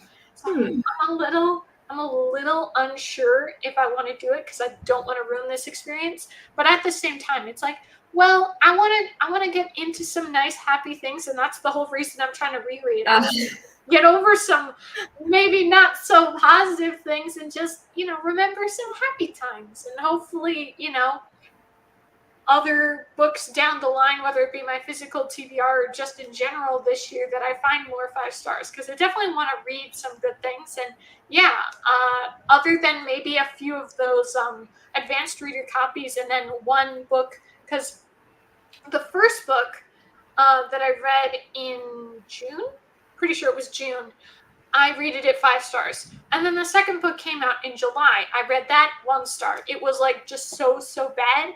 And it also kind of had me like, wait, is the first one even good? And there's been a lot of like criticism on this book, on this series, that like the person's a little bit, they say that she copied from like the Hunger Games and Red Queen, and the fact that she really got her fame because of TikTok versus her talent, which is like, but I did enjoy the book. Like, I really did like it. So, what was the book? Sorry. Powerless by Lauren Roberts. It's this young adult fantasy.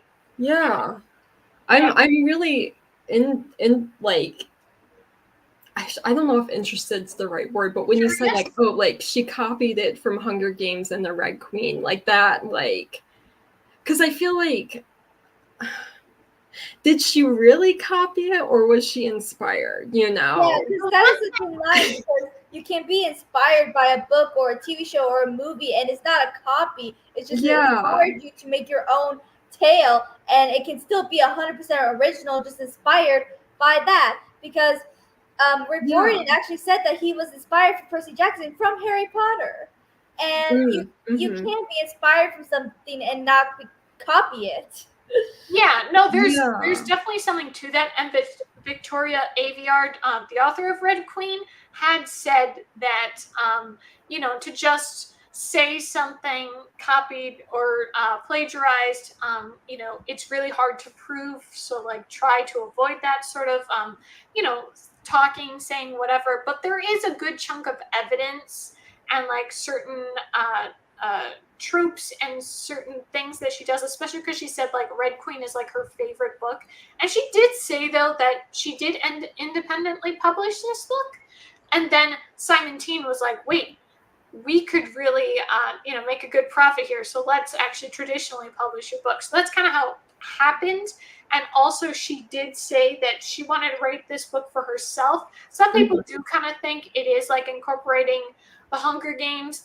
More people are saying it's actually more like Harry Potter and the Triwizard Tournament, which makes a lot of sense because there's 3 trials, and between each trial is a ball. Obviously, we had the Yule Ball and the Goblet of Fire and everything like that.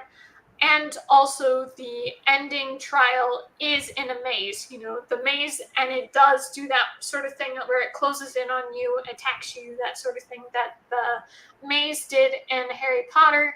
And then for the Hunger Games, because it is teenagers fighting to the death, not necessarily fully, but that's kind of the whole gist of it. And again, I do think that there is valid criticism for it, but at the same time, I still remember really enjoying the book. Yeah. But when I was reading the second book, like everything that was fun about the first book was totally gone, which was very disappointing. And it was just such a slug to get through. And it's like, who actually is enjoying this? Like, who is happy with how this story is getting executed? It was 100%, trying to remember the phrase of things.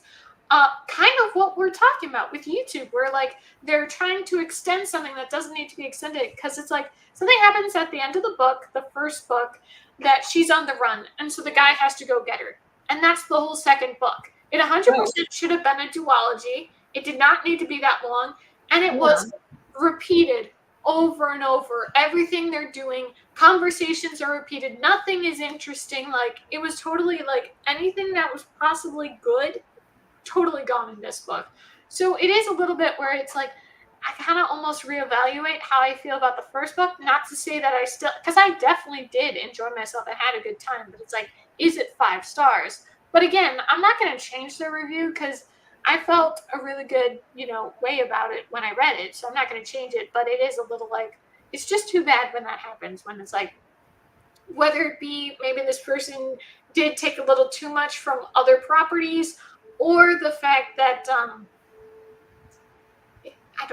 I can't remember the other part, but just in general, it's too bad when a book is kind of good and then it has a fair bit of like, oh, maybe it's not as strong. Also, a good point someone did say, and again, it's people's own individual writing choices, but they were making a good point. This girl cannot use and, but, or any of those words. Like, it's always the same format. It's like subject, verb, comma, rest of the sentence. Happens over and over. Oh my god. That would drive me up a wall. Yeah, it was like really ridiculous. Like the one thing that was nice is I think also it is what helped me because it took a long time. Like it took till like over 150 pages or so to actually get interesting because it's like a 500-page book and or 400, whatever it is.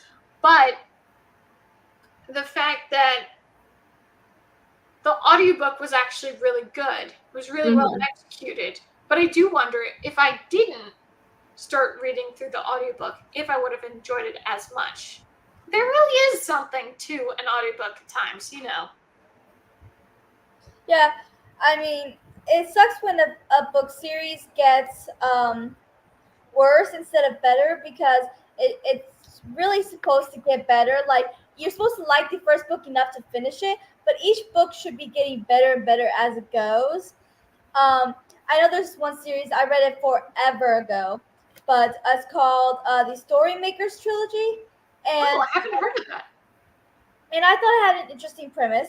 And it had like there's the main character, there's 2 other characters who are basically like they're like side characters, but they're pretty important to the story. It's the 3 of them, and Dorothea is a princess, and there's uh, Rexy, who is a daughter of Robin Hood, and then Kato, who is a prince and was a jerk at first. And honestly, when I first started reading, I did not like any of them. I was like, if 2 of them I ended up really enjoying in the first book because they end up having a character development, and if I didn't end up enjoying the 2 of them, I probably would have DNF'd it, even though the story itself was good, because you don't like whenever like to like a book, you really need to like at least a couple of the characters, or even if the story's good, you're not going to connect with it because you connect with the characters, And Yeah.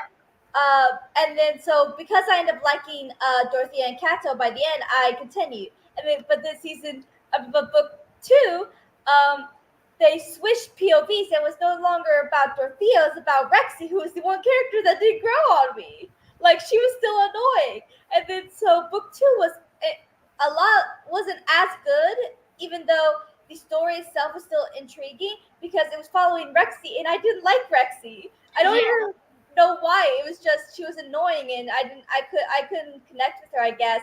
And then, but I still forced myself to finish it because I was like, maybe they're gonna go do Kato's POV in book 3, and I really loved Kato. I was sad that is not what happened. They instead did half Dorothea, half Rexy.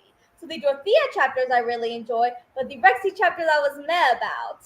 Even though she was going on this fun adventure, I wanted to punch her because I did not like her. So it's like I had good feelings about the series because it had a good points, but then it had its bad points, and it got on my nerves sometimes too. Yeah, absolutely. Let me go ahead and read off some of the comments we have. Towers definitely agreed. The first book should always be the worst. Well, I mean, in some ways. I feel like it's fine because I have had the format before because I feel like The Hunger Games was great. Catching on Fire is definitely my favorite, but I really didn't like Mockingjay. It just did not appeal to me at all. I do think, though, that, to improve, to make it better, stronger, I don't think it should be the worst, but I think it should still be strong. Like, I feel like I kind of like this avenue of, like, the first and third are great, but the second is really good. Like, make it make sense that this is a trilogy and not a duology. And this book I'm talking about, it should have been, that sort of thing. Well, hello, a little bit of everything. We're not sure how much longer we're gonna go. We've been doing this for about 2.5 hours. It's not too bad. And then what is everyone reading? I am personally doing a reread of my all-time favorite book, Angel Fall by Susan E. If you guys want to share what you're working on. I am actually writing, not reading. I'm working on book 3 of my trilogy, and I am over halfway done with it. So yay! Yay! And I'm on the very last chapter of the Martian Chronicles by Ray Bradbury. So yeah, I'm hopefully gonna finish that today. Yay! Towers, not that it should be bad, so to speak, just that there should be a general trend upwards. Yeah, I definitely agree with that. And what disappoints me, and that's kind of why, especially in 2021, I didn't continue. If I read a book 1 and it's a series, I just stopped there, because most of the time, book 2 sucks. Like, it can be so bad, and it's just like, I don't need to put myself through this, bore myself to tears.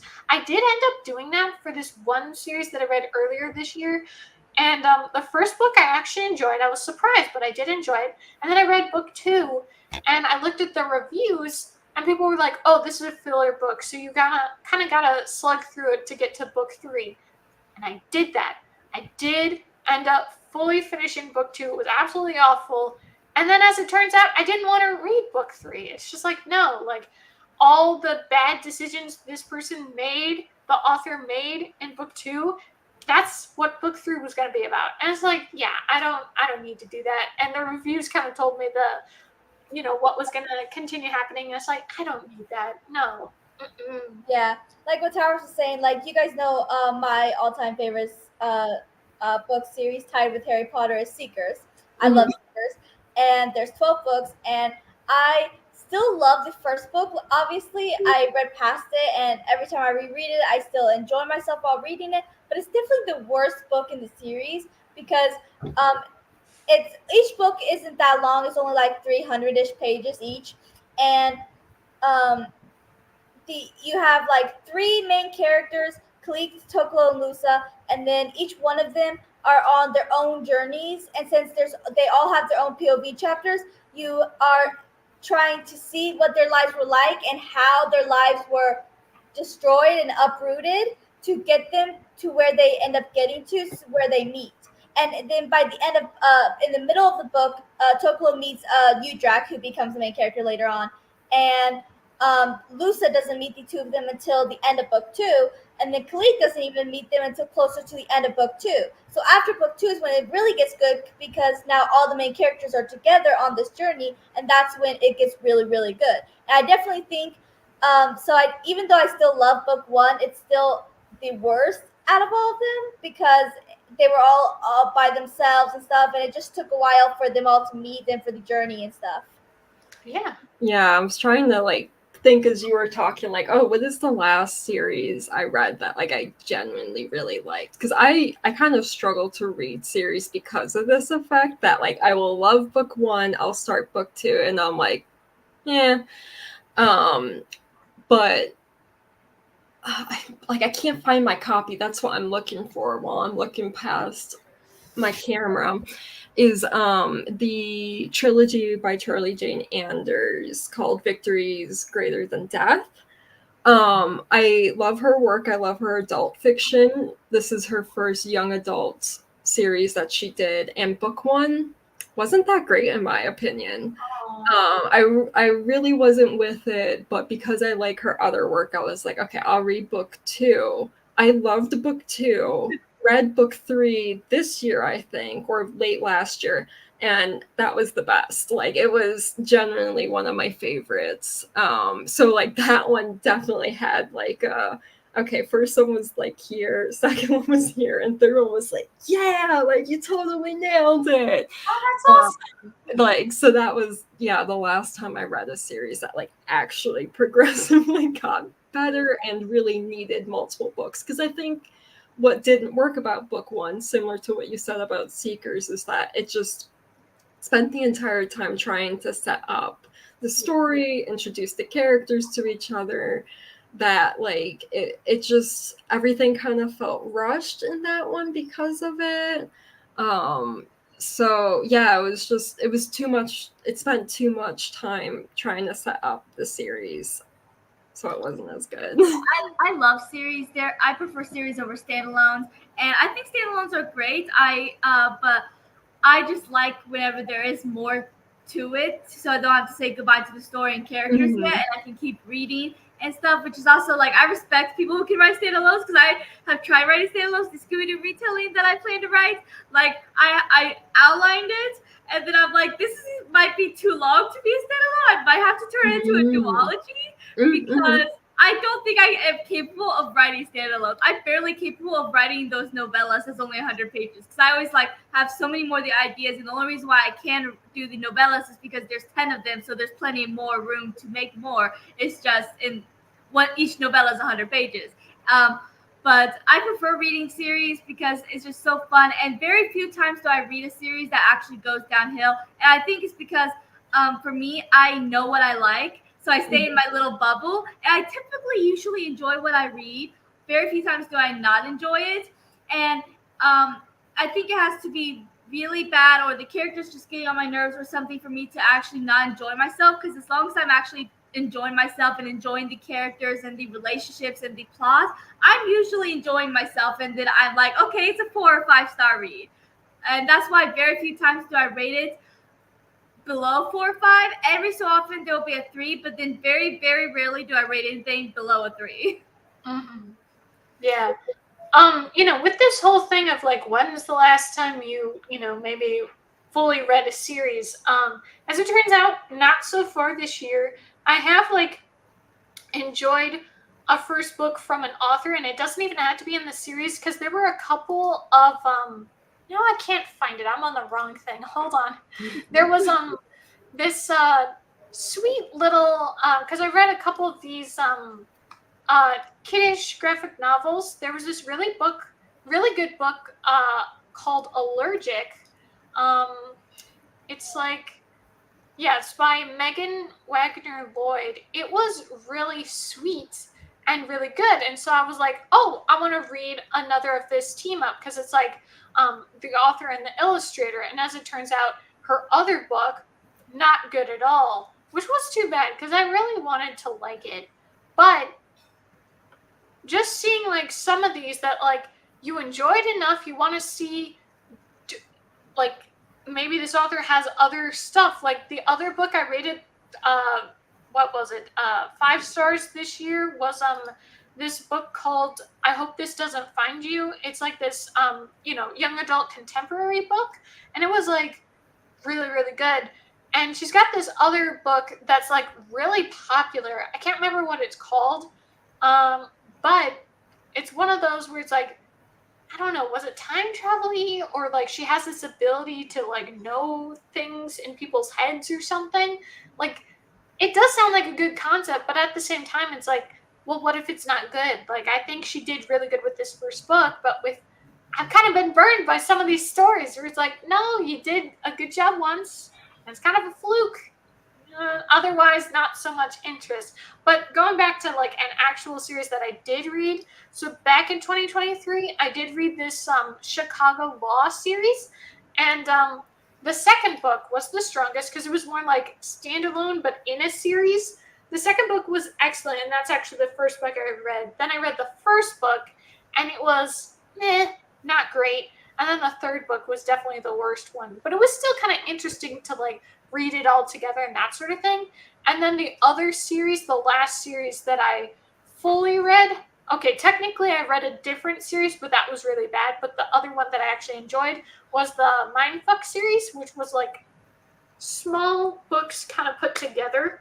But it was actually a pretty interesting book about like this female serial killer and this male FBI agent, and they're in love in their standard life, but their secret life, he has no idea what she's up to and everything like that. But no, it was definitely an enjoyable story, even though it's like, it definitely had some wacky antics to it at the same time. But it's like, yeah, I kind of want to go back to maybe more mainstream stories or stories from like maybe the 2000s or 2010s that were really good. Because I feel like, not to say that 2020 stories can't be good, but I feel like something to kind of go to what a lot of people liked in that time might be more up my alley. Because I feel like books I've tried to read that's more current has not hit. So Yeah, like what we were saying about like the first book should be the worst. There's because I feel like that is because especially when it's like more on the fantasy slash sci-fi area, you have to introduce the world, introduce the characters, have the characters meet, introduce what the story is even about. If there's a villain, this and that, there's so much that has to be introduced, and then the other books can kind of just jump into it, which so that's why they're usually better. But there's this one series I absolutely love.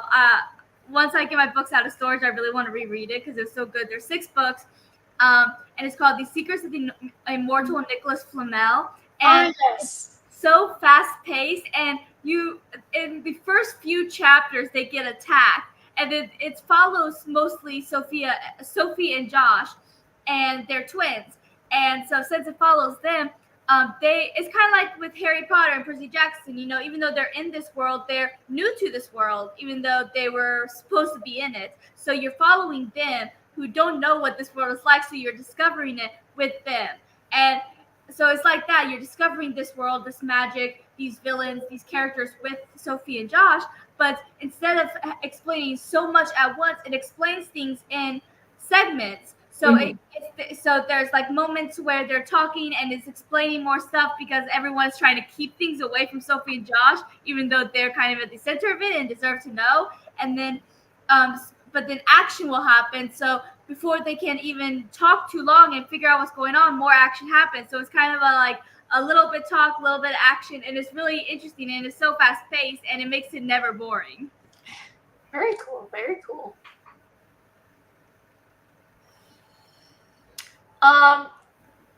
Would you guys want to do another sprint? Sure. Yeah, I need to make dinner, so I'm gonna Yeah, yeah, totally. Okay, so 54. Okay, let's go to 24. We'll stop at 24. All right, everybody. We will be back at 24. Happy reading, writing, all the stuff you're doing.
All right, everyone, how were your sprints?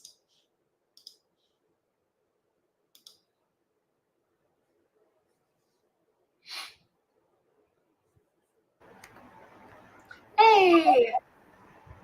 My sprints were good. I'm still not done with the chapter, but I'm at the very end of it, so I hope to finish it.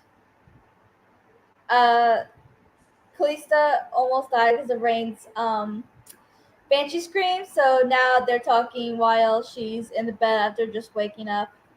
Nice. I did end up finishing another chapter, so now I'm on chapter 4, and it's definitely bringing me back to when I first read it. I can definitely picture, but I feel like it's one of those, I'm picturing what I pictured then versus this is what I'm picturing of like my present mind, if you get what I'm saying. Like I just more remember the visuals I pictured then. But that's still very exciting. I definitely like that I can still picture it like that. Towers, I started the next chapter, got 110 words in. It was a little slow because I couldn't figure out where to start it. Well, either way, that's super exciting. Very great, awesome job. Very cool, very cool. I tend to edit a little bit as I go too, but then I read through it after it's done to get in any last minute edits. Yeah, totally. Very cool, very cool. Yeah, I'm trying to remember now, when was the last book I actually read? Because I've actually been in the middle of books for quite a while, but like the last time I read a book, it was sometime last month. I'm trying to remember when it was. Okay. It's been almost a solid month, like almost a solid 30 days, because it's like, I don't know, books these days, it's not working out so well. Hello, Robin. Did you get your food? Yeah, I got my food at 8, and then I finished reading the book, so yeah, that's why I'm back a little bit late. I don't want to interrupt what you were saying, though. Yeah, I was just sharing, I read another chapter, which I really appreciated, and I was just talking about the fact that it's actually been quite a while since I actually completed a book, because I've tried, whether it be ARCs or other books like A Good Girl's Guide to Murder, like I've been in the middle of trying to read, and it's just not really like, I'm not actually completing. So also that's one thing I was actually sharing that was exciting. So this chapter that I was just reading is like a big thing that happens at the start of the book, and it was like really, really good. But what I'm picturing is my memory of what I pictured the first time I read it, which I think is interesting, and I do definitely appreciate that, because I feel like to picture it now, I don't think I would have seen it the same way. So it's still kind of nice to more picture it the way I pictured it at that point. At least from what I can tell, I'm picturing it that way. But I don't know. I do think it would be kind of cool to have like little sketches, little art pieces about what kind of visual they're going for, because while I was reading this part, I thought they were on the street, but maybe they're on the sidewalk, or maybe they are on the street. I can't tell, because it's like supposed to be in Silicon Valley, and I'm like, because it's like it's an apocalypse, so all these cars have been abandoned, and they said every single lane is covered. So does that mean every lane, as in there's nothing, you can't be on the street, or does it mean there's, whatever could be for parking is covered, but there's still some spare? Because I remember always picturing it, they're on the street when this all goes down, but maybe I'm wrong. Maybe it is supposed to be like they're more on the sidewalk. But either way, it's definitely cool, definitely exciting, and I'm still kind of a little hesitant, a little giving it the proper time, but it's still pretty exciting that it's like, yeah, I'm reading one of my favorites. Nice. Yeah. So I finished reading my book. I feel like, yeah, I before, or after our last sprint, like I mentioned, like, oh, I'm like a little hesitant about this story. And I feel like, yeah, this one wasn't the best in the whole book. I do kind of understand why he decided to end it the way he did, because it does like kind of leave like a hope for like humans to bounce back. Thank you, Towers. But it also just, yeah, I don't know, I felt like it just didn't have like the same like emotional impact that a lot of the other stories had. It felt like maybe a little stereotypical, which is weird considering the rest of the book felt pretty unique. And yeah, and I think it's like the only time in the whole book I was kind of like, I'm like confused how this is plausible. Oh yeah. Because like there's a lot of advanced science in the book, but it is a little like he doesn't really explain how the science works, so it's mostly like a suspension of belief thing. But this is the first time that I was like, oh, I'm confused, like how did they escape the war? Like, I just I feel like it just didn't work for me. So yeah, I'm a little disappointed by the end, but I still really enjoyed the book overall. Definitely a top read of the year contender. So do you think it'll be 4.5 stars or 5 stars? I think I'm still gonna give it 5 stars. I feel like something I had posted on Threads that I think you responded to was like, I'm kind of getting away from the star rating system. Yeah, right. Because I feel like it doesn't really sum up what my experience was. Yeah. And like this is one of the instances where it's like, I guess like it should technically be 4.5 stars, but it did feel like a really like emotionally impactful book. It really stands out to me, and like that's what a 5-star read is to me.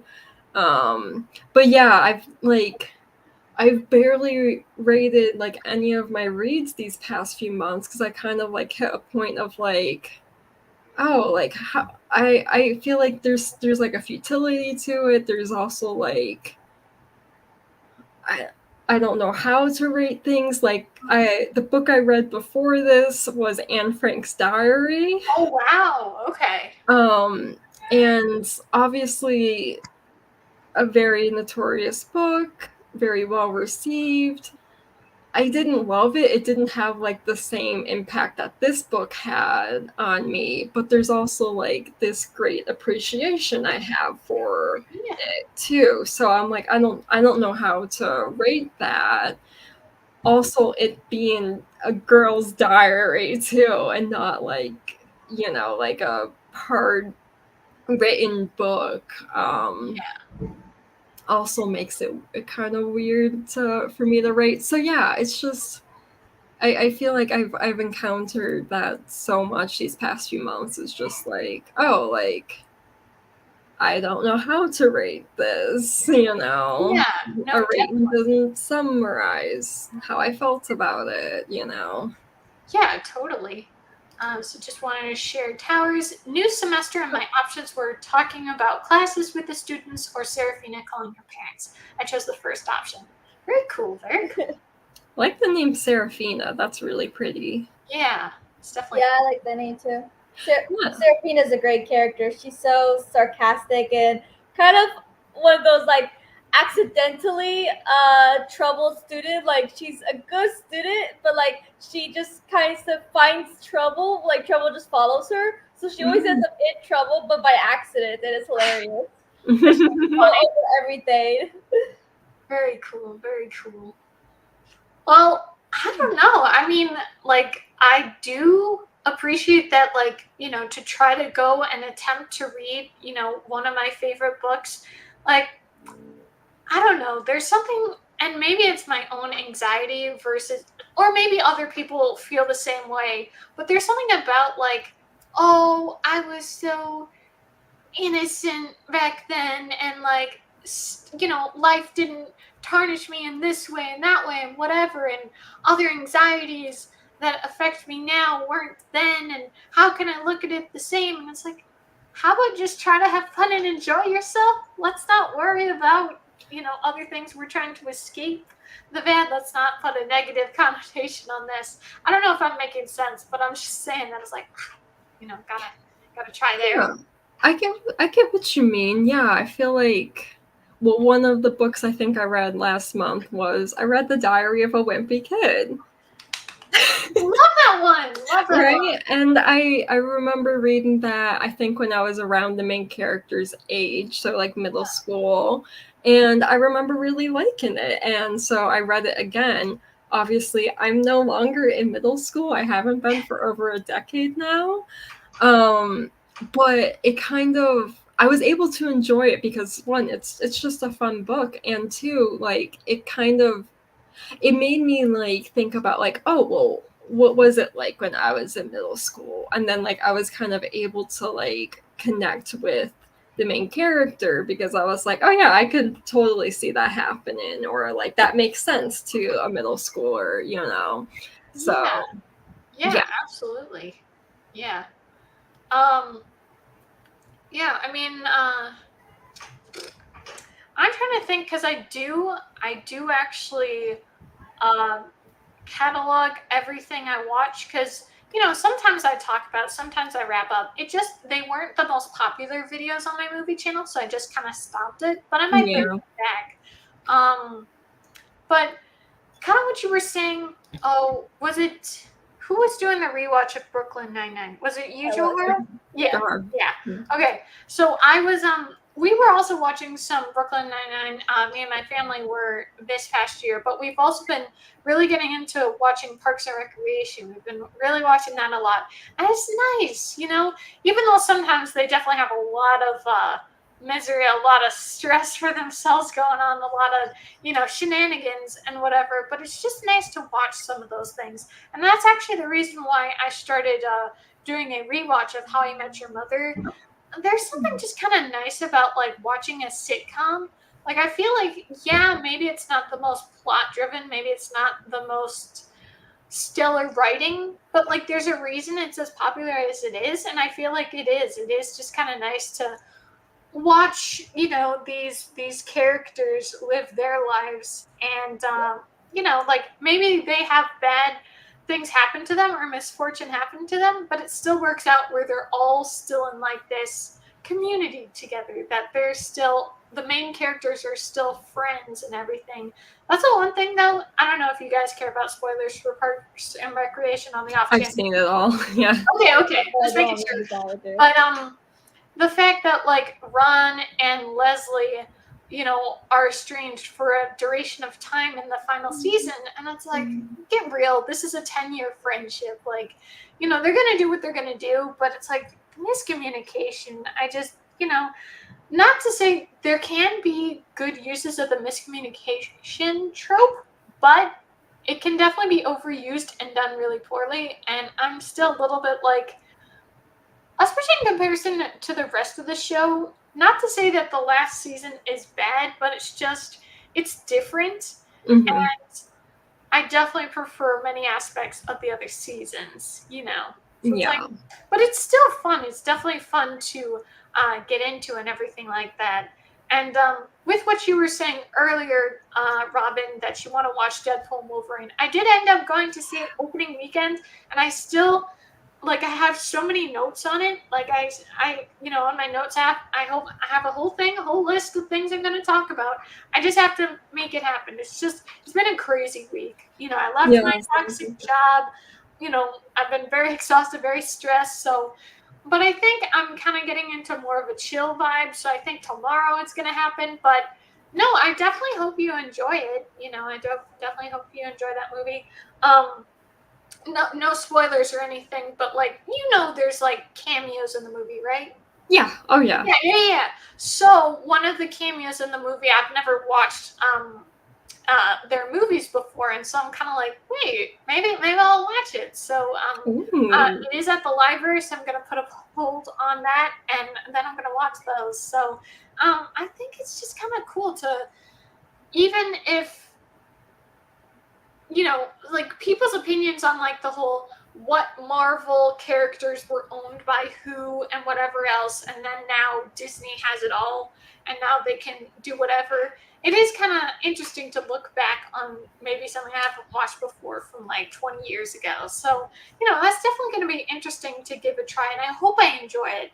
I'm just trying my best to find nice, sweet, good things, or just fun things, just interesting things, because I definitely don't like the downers or the horror type. It's just not really for me. I'll tell you what, I did not watch the trailer for Alien Romulus, the new one coming out, but for Deadpool and Wolverine, the trailer was there, and dude, don't mess with the mouth. I don't know if you've seen the trailer. I haven't. I didn't know it was coming out. Mm-hmm. Yeah, it's like coming out this month or next month, and they call the creature, I guess, a face hugger, and so like the thing is like in their mouths. It's like, ew, don't do that. That's just really gross. I've seen the first Alien. Oh yeah, I've seen the first Alien too. So yeah, I thought it was popping out of the stomach and everything.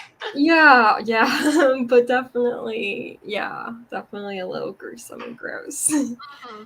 Like, yeah, it was funny. Oh, sorry.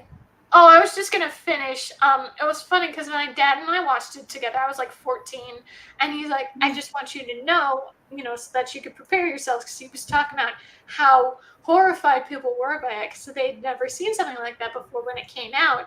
And yeah, we get to the scene, and I'm like, okay, but then I will be honest. Like, I saw something. Someone just kind of showed a little screen cap from the movie, or a little bit of a clip from that part, and it's like, yeah, that is like really gross. But at the time, it was really no problem. Plus, all the references, like Shrek 2, when Puss out of Shrek's stomach like that. Obviously, that's a reference and everything.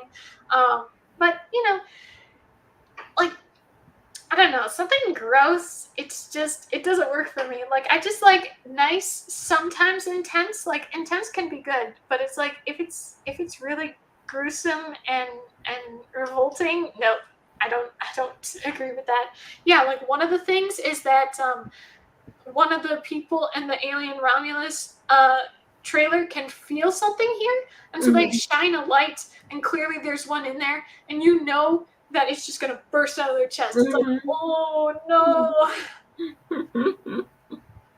I definitely agree, Towers. That's a whole movie series, and no. I prefer the horror stuff and fantasy. Like, I like the cozy things like How I Met Your Mother and Friends and stuff, where it's like a cozy group of friends and it's comedy and stuff. But sometimes I can only watch so much of that, because I do prefer where it's like fantasy and there's like these battles and these villains, and for me that's just more enjoyable than just watching a group of people doing basically nothing sometimes. I mean, as much as fun as it can be and the characters are funny, sometimes I can only watch so much of that unless I'm really in the mood for it. But no, I totally agree.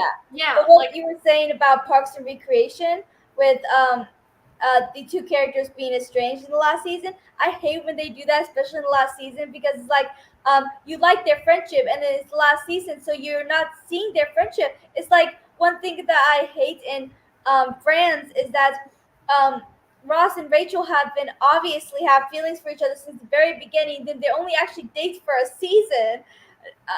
1 full year, they break up, and then I'm okay with the will they, won't they, and the slow burn, but they need to get together more than just the end. They should have I like how they get back together, because I love the airport scene and Rachel coming off of the plane. Like, that was so sweet. But I feel like that should have happened sooner, and so they had the chance of being together and getting married. Oh, yeah, totally. Pet peeve of mine. Yeah, I mean, the fact that they did talk about that he was going to go to Paris with her, there was going to be a whole thing in that season, but because Jennifer Aniston's career was taking off, they had to shorten it, they had to change it. So, that's why they did what they did. But at the same time, it's like, you had 10 seasons. You definitely could have given them, their relationship more screen time. So I definitely agree with that. But I do understand what you're saying of, like, maybe sometimes, more like slice of life sort of things that a sitcom has, less appealing at times, and you just want to watch something else, just different tastes at a different time. Speaking of that, this month I actually did do a rewatch of Descendants 1 and 2. So I did have fun with that. I found it interesting. I remember so much of the time, because obviously the movie came out, the first one came out in 2015, but I do remember preferring the second one. But then watching it this time around, the first one's better. So I thought that was interesting. Yeah, did you watch the new one? Oh yeah, I did watch the third. Oh, you mean yeah? I did start watching this new one, The Rise of Red, but it just didn't really appeal, and I heard a lot of hardcore Descendants fans were not interested, were not very pleased with it. But I don't know your I liked it, but I don't think it was nearly as good as the first three. yeah. I More. definitely agree with that. Yeah.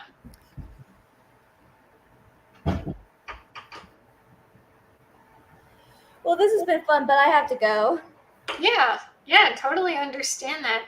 Well, I'm, really glad that you were able to get on, Joharra. It's been a Yeah. million years, Yeah, we have to try to make this a regular thing again. Yeah. Yes, please, let's do it. Yeah, Exactly, it's I definitely agree. very fun. And I'll say like kind of like the memory thing I was talking about with Angel Fall is kind of how I'm feeling now. Like it's a totally different setup. Obviously, my desk and everything was over there, and now it's here. And other things in life has changed. Almost a whole year has passed since the last time we did this.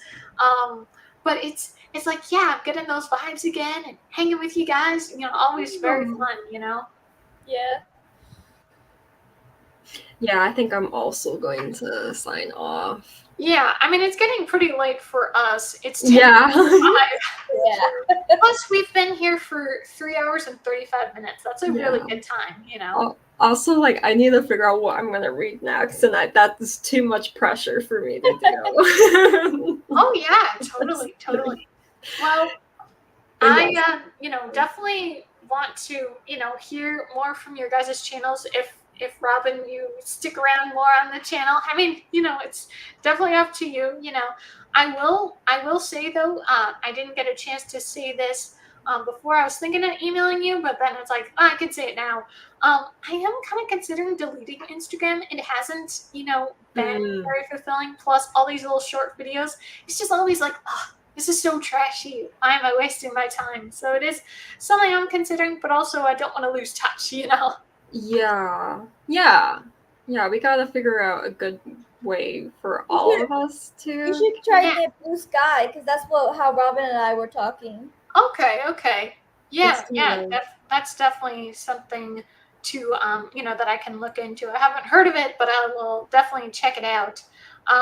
But thanks, I'm really glad we got to do this, guys, and thank you to all of you that tuned in to the live show. We definitely want to make more of these. Hopefully, we can make it more of a regular thing.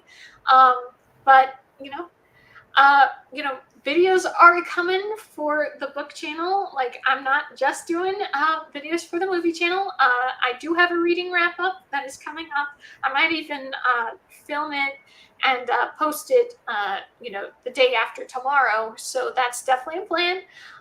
And Joharra, if you wanted to share anything for your channel. I have a few ideas of videos for my book channel and my TV show channel. I've been getting really into like top 10 videos on there and stuff.